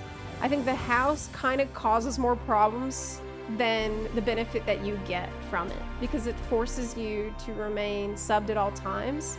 And I think it's ever since I let go of my house, I felt much more free. Even though I'm continuously subbed, it's nice to not have to constantly have to worry about that shit. Just get an apartment, get an FC, and call it a day. You know? Join an FC, get your FC room. I wouldn't even worry about the house. It's up to you now. I would have loved if the 7.1 episode of Kona and the Hetso also happened in 7.0. Not only a Shaloni chapter in the right would have been great, but also having Kona be an insensitive douchebag. But yes, that's kind of something that needed to happen. We needed Kona to be less likable and less good candidate if they want to force us to follow Oklahoma, because he was such a good candidate, and our allies are following him. Like, if they really wanted you to only be able to follow Oklahoma, man, Kona needed to be a little crazy. Okay? There's a lot of times where we're told that he hates culture,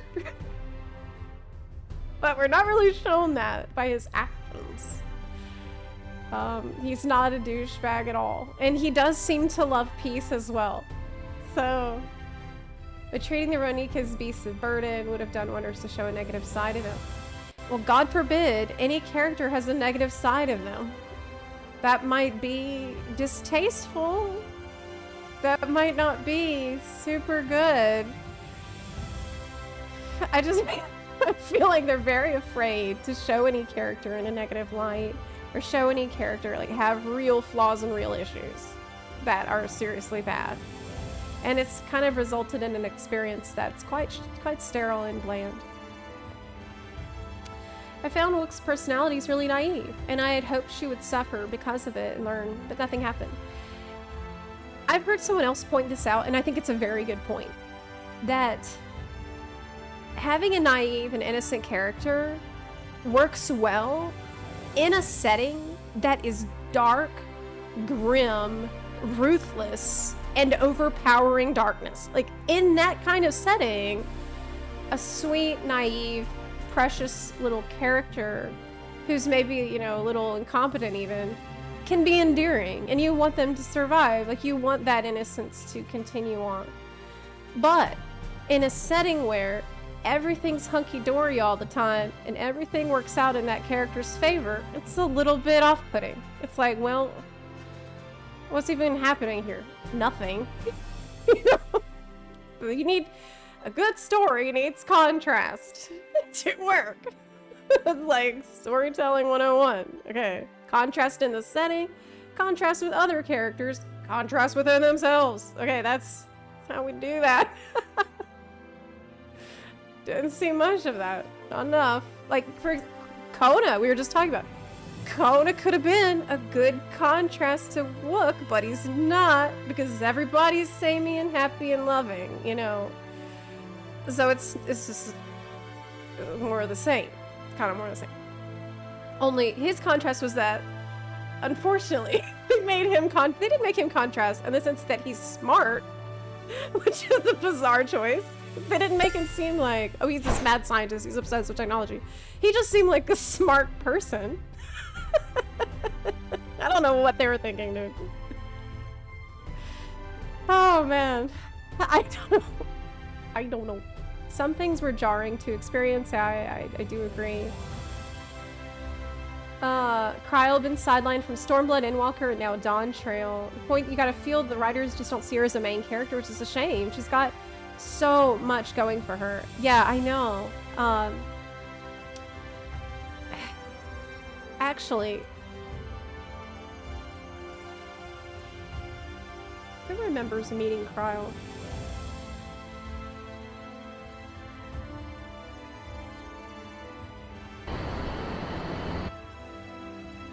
Meeting Kryl.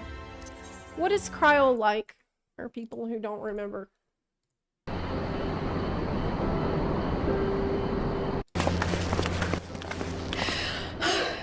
I'm terribly, terribly sorry to have kept you all waiting.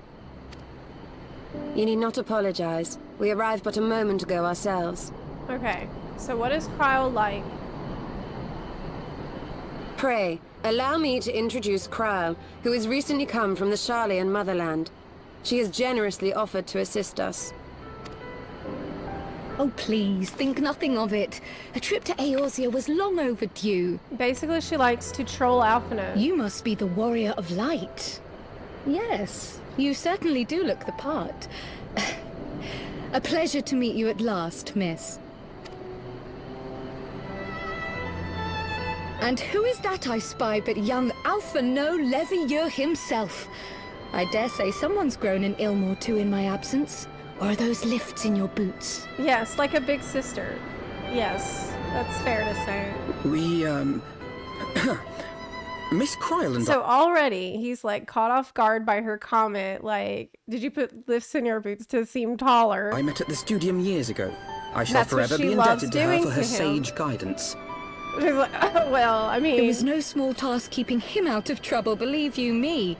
The youngest ever to enter the studium, him and his sister, 11-year-old prodigies. and you think, oh crap, is she gonna tell some embarrassing stories about him?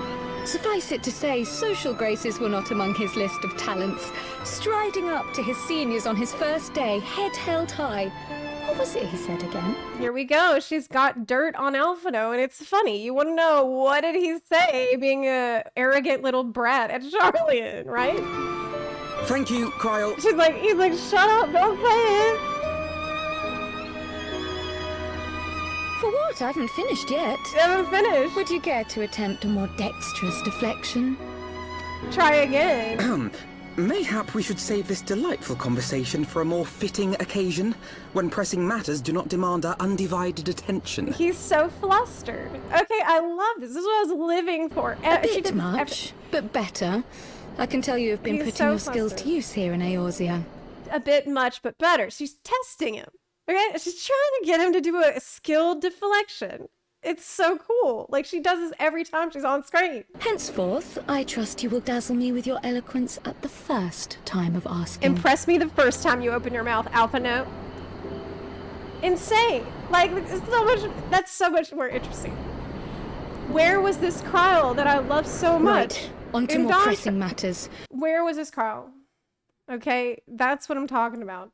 I did not see this kind of fun banter between characters that showed a love for who they are, reflected their history, what they know about each other, their relationships. She knows all this dirt on them. You know, did Kona and I thought it would be fun if they had written it so that maybe Kona had dirt on Urianger and Thancred. But none of this happened. There's just so much untapped potential here that I felt reflected a lack of interest in these characters and their personalities. And I just can't understand it. That is how she's always said. Dear Zepla, thank you for your Dawntrail literary breakdown. As an editor and translator, I was sorely tempted to do the breakdown myself, but you did a masterful job. Thank you very much. I do appreciate it. I'm really happy to see that I was able to share my opinions in a constructive way. That seems to be better received than I expected. But, yeah. This is why we just watched a 3-minute scene and I'm more hooked than the majority of Dawntrail. That's what I'm saying. Was there high stakes in that scene you just watched? No. There was not really anything interesting happening plot-wise. You just met this character for the first time. But it's fun to watch because they have a really fun interplay with each other. That's the magic of good dialogue, good character writing. I could sit there and listen to them talk all day. I mean, if that writer wrote these people. And I was hoping when we first got to the alpaca zone that's the kind of thing I'd be treated to the entire journey. Because I'm thinking, oh, hell yeah. This is an excuse to hang out with, you know, all the Scions and hear them talk to each other and have fun together. And unfortunately, we spent so much time together. And yet I cannot really remember any kind of, like, playful moment. It was just... It lacked playfulness and fun and the light-hearted spark that we usually see here. It's a shame. Did you play 16? You can see some. I didn't really. I played half of it. I got to the point where you meet the Bahamut guy, and then I didn't finish. I got distracted, I think. You can see some of those writing issues there. It would be great to do a story breakdown of that game too. I don't know if I'm gonna. I probably won't. They did have a wee bit of playful banter in Dawntrail, but there was too much painful dialogue that drowned it out. Alphino and Alice were definitely phoned in script-wise. Neither of them had any bite or agency of thought. Really, they should have emphasized the contrast in Tyrol and the Empire. I felt like in this expansion, Alphino and Alice seemed too similar to each other. When you first meet Alphino and Alice, right, in Realm Reborn, it's a really interesting contrast between them, because Alice, one of her major character traits, which endeared her to me from the beginning, is she cannot stand this political bullshit. Like the speeches and all this bureaucracy and the parading on of the socially acceptable things to say. She hates that shit. She likes honesty and straightforwardness. This is in stark contrast to her brother, who was a diplomat, who thrives in these scenarios, who is able to convey what he wants to say in these political situations. And we need both of them, because one of them is an excellent negotiator and the other one has heart behind those negotiations, you know. So they're fantastic pair, you know. That's what they play off each other in that way. When did this ever become relevant in Dawntrail? Like at any point ever did you even think, like, did that even come across through character writing where they had an opportunity to express themselves? It just didn't occur. It did not happen. You know? And worse than that, a lot of these scions we're with are Sharlayan trained scholars. These are the most educated, most intelligent people in the world, as far as we know. Most highly educated, most highly respected institution in the world. And we're all standing around with our thumbs up our buns, wondering how Wuklamot got kidnapped. Why are all these highly intelligent people acting in this moronic fashion? Like, I cannot connect. They don't feel like the same people anymore. They're out, yeah, it feels like out of character. Most of the Scion literally did not even need to be there. And it showed. In Arcopacha,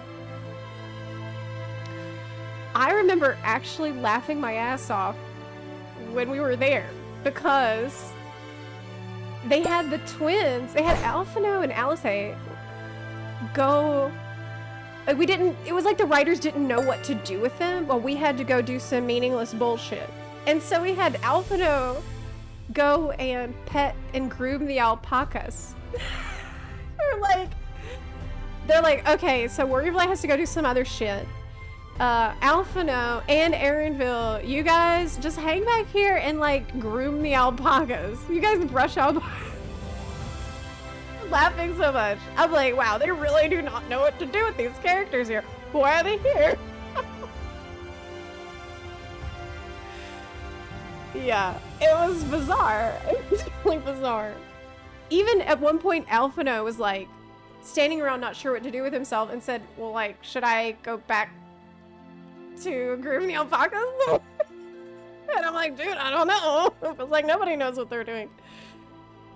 The only way that could have been funnier is if a comically evil guy walked past us with a Wook-shaped sack and we just let them walk by. Well, I'm glad that did not occur. I liked Wuklamot. I think I liked her more than most people for the first couple zones, even longer than most people and more than most people. I just became fatigued. That's really all. I became tired. Very tired. Please back away for a moment. Just stop. Just stop. I can't do this. Like, I personally, I can't really tolerate super clingy friends. Like, in the past, if a guy I was dating was overly clingy, that's like a deal breaker for me. Okay, I would not proceed because it's a huge issue for me. I do not want a person to feel like they are attached to me at the hip. Like, you just please, you do your thing, and I'll be here, and you'll be over there. And whenever we want to hang out, we can. Okay. I just can't handle the over clinginess at all. It's very off-putting, even in the best case scenario. So I have a very low tolerance for that. Yeah. It's exhausting. I need to recharge. I think it's because I need time to recharge my energy, my social energy. And I need an opportunity to do that. For me, with the Dawntrail, I had to play for maybe 1-2 hours at a time and then stop. I could only do it in 1 or 2 hour bursts, which was pretty heartbreaking for me, because usually when I start the main story quest, it's like the most exciting thing ever. You know, I make a big pot of chili, usually.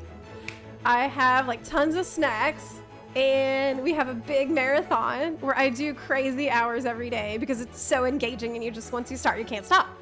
Or usually that's how it is. This was the first time where I felt exhausted after an hour or two. And I'm like, I can't take it anymore today. I'll see you tomorrow. And wow, that's not normal, okay? I've played every expansion since Heavensward. And I've been there for every single patch.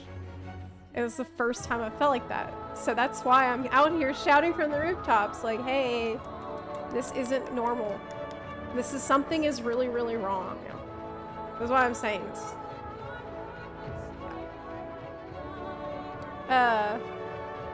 The chart you pulled up in your video about her MSQ presence was for the people that didn't see, just the number of words spoken, the number of times you talked with her. And I really hate that for her. I hate that for the character, because she isn't like, oh my goodness, is my camera turning off because of it's hot? Yeah, it's really warm in here. I've got Asmongold camera syndrome. Oh my god. It's hot. This camera is like super hot. Whew. Oh no. Okay, I think it's back. I think I can turn it back on. Okay. Yeah, it's back. Hey! Hi. Overheated in it. Saved. But yeah, I hate what happened because as a result of her overbearing presence in the story. Which is people saying, you know, it's all Wiclamont. If only Wiclamont hadn't been there, if only it hadn't been in our face all the time, then everything would have been okay. But it's just not true. And that is something I really tried to drive home with this video. And I really hope I'm able to actually change the direction of the conversation that I've heard up to this point by illustrating to people with many examples that she is a symptom of a problem and not the cause of it. She's just, because everything's affected by these problems and she is there so much, she's the most obvious example. But like I said in my video, she's 1,000 miles wide and 1 inch deep, okay? So she cannot be the source of the problems, okay? She's just the poster child because she's literally always in your face. And that's sad.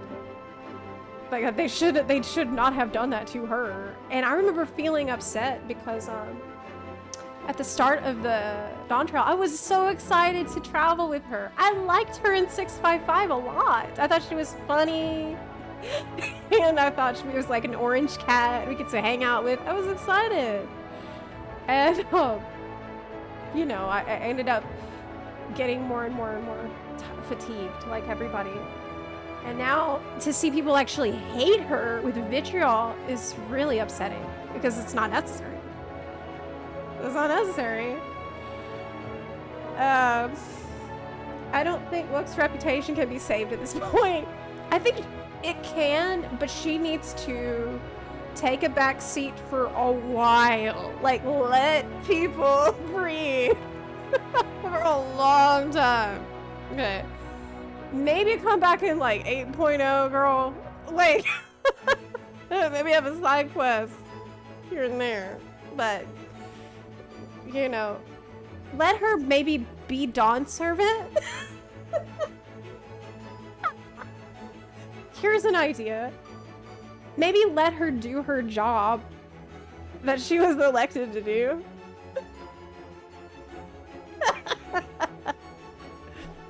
Instead of making Kona do it, might be a good choice. Yes, the least treatment. I disagree to a degree. She's a problem and a large slice of the problem with that, but the rest of the expansion is also a problem. She isn't the only problem. Well, I mean, yeah, on this point everyone's gonna perceive different things as bigger problems depending on your subjective taste. So, I can only speak for myself. Yeah. Some good delegation of duties. 655, she was fun. I liked her, but what's crazy, and this is actually could be its own video too. 6.55 was very obviously written by different people than 7.0 and beyond. She is not the same person in 6.55 that she is in Dawntrail. Like, at all. In 6.55, we find out she's a hunter. She's like loves hunting. She's obsessed with hunting. She's an experienced hunter. And that's how she bonds with you, is through your shared hunt. But then we find out, we get to the city, we find out she's never left the city. She just stays in the city all the time. She's not that good with the axe. Like, she's not that talented of a warrior after all. There's a lot of incongruous facts, things that don't line up. Of course, in my video, I went over the seasickness thing not being consistent, like not really even being there in 6.55. That was something added later. It was a very, very different change with things not adding up with what we had been told. How do you feel about the villains, Zeral and Sphene, both as exaggerations of Wook's defining features? I thought Wook was so prevalent because Sphene was supposed to be her love of people taken to an extreme. Zeral was her self-doubt and pressure of Dad's legacy taken to an extreme.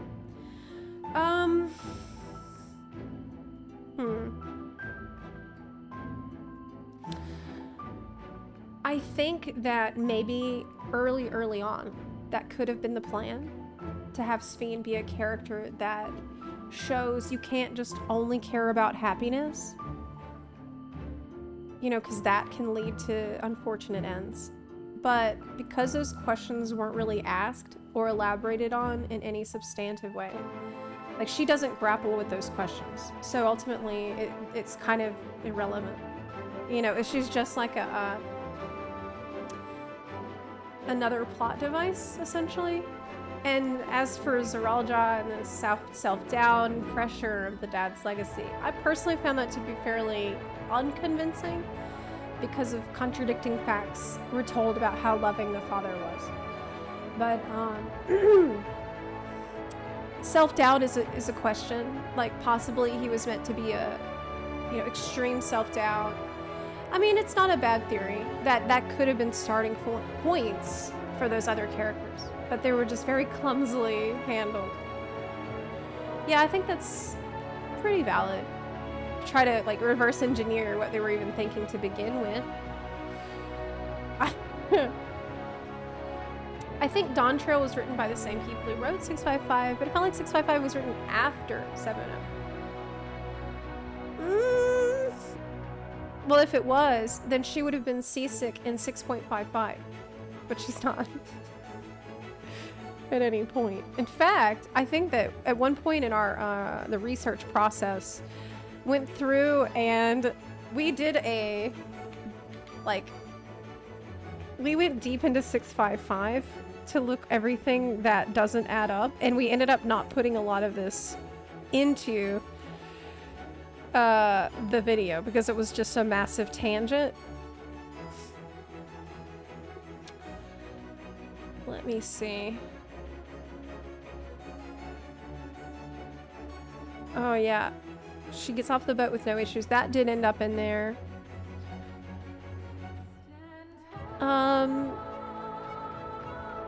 I think she doesn't mention Kona at all.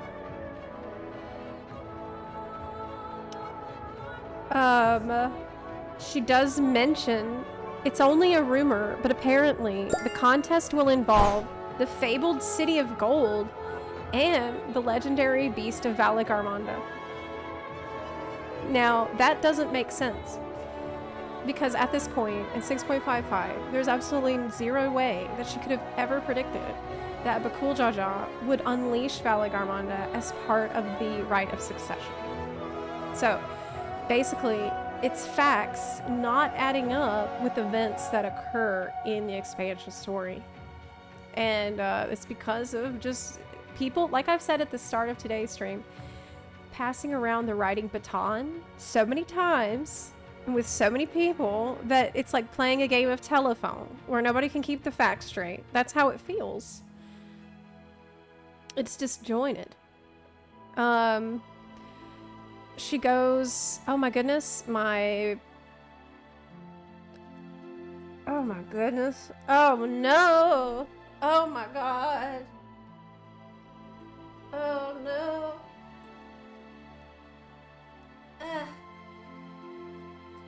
Okay, let me turn it off and turn it back on. Darkness. She also says that she, you know, I mentioned that she's goes on a hunt to get better acquainted with you, which is implied to be the way she gets to know people, which isn't really something we see in Dawntrail. She says there's no better way to do this. She's way more, she's frankly more cowardly in Dawntrail. She says the stronger the prey, the better. In 655, she says, just so you know, I've honed my skills against some of the fiercest beasts in Tyrol. But how was she able to do this if she has never left the city? She went to see the festival once. But then, you know, when we returned, she couldn't remember how to get there. She got lost on the way. Okay, so she's always out fighting the fiercest beasts in Tyrol. That's a different character than the one that we're introduced to, which is very sheltered and only knows what's in the city. Those are different, right? These are totally different people. She sounds more badass in 6.5, I agree. More like her dad. More interesting, for sure. I liked her a lot more at that point. She said, whatever this creature is, it had better be able to put up a proper fight or it'll end before we have the chance to get acquainted. Right? Like, she's a badass. It was just like, let's rock and roll and kill big shit, big monsters. Yeah.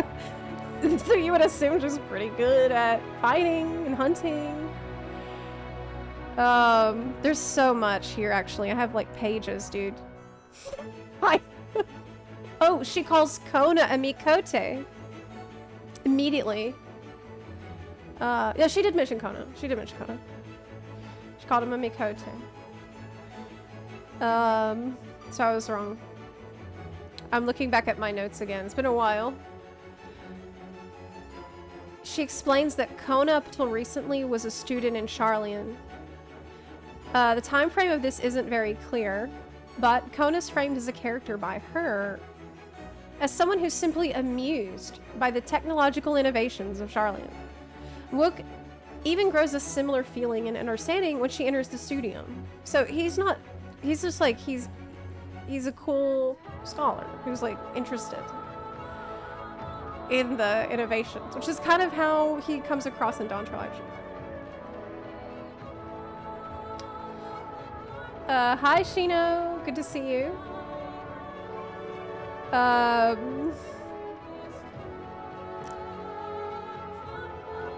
She also repeats that she'll answer any questions she can, but emphasizes that the best way to get to know someone is through hunting together. Yeah. Oh yeah, I forgot she said...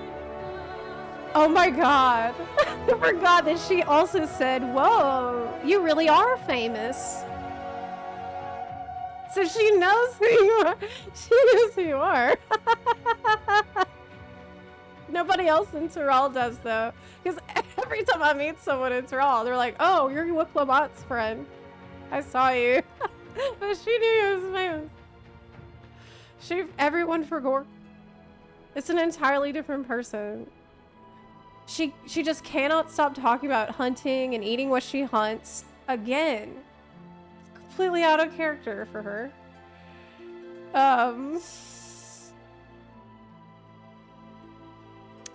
Grahatia wonders and asks why so many animals of the islands have become angry and upset. Wilk responds by dismissing him, saying, who cares? They want to fight us, so let's give them a fight. So just blindly attacking and fighting everything. She's like super aggro.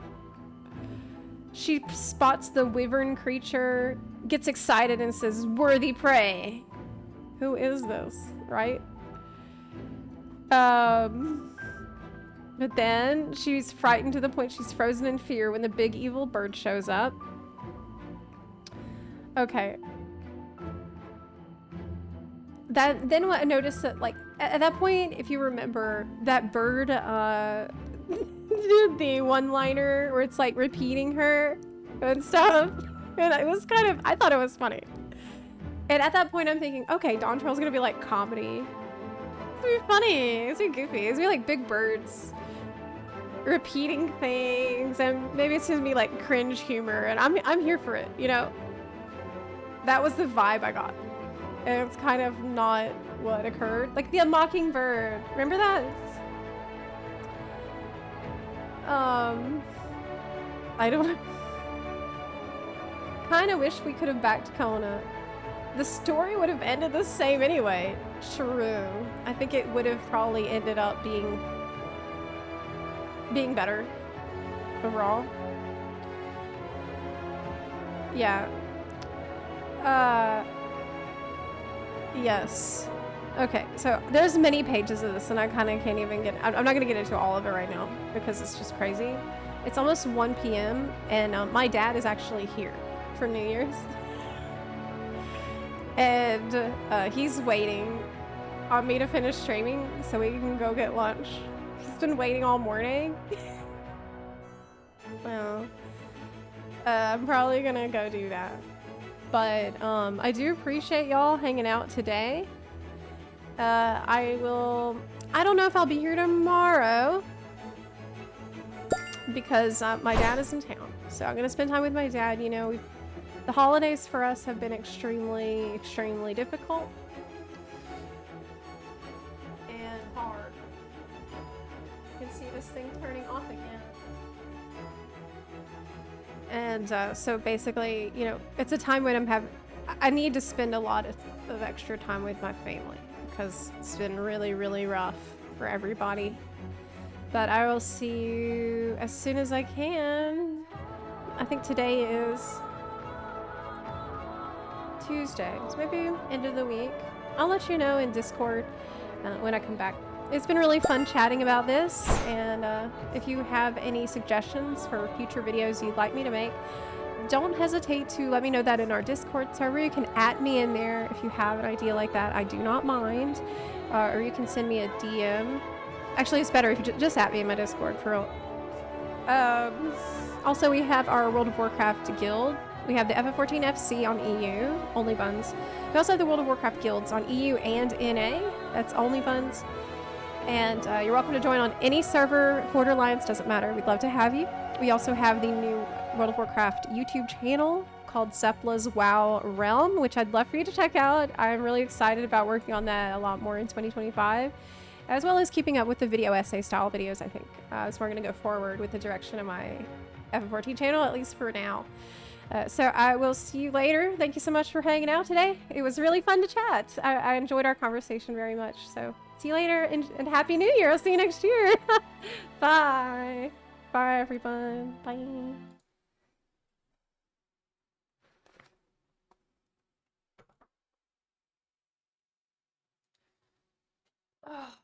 Okay. Ba, ba, ba, ba, ba.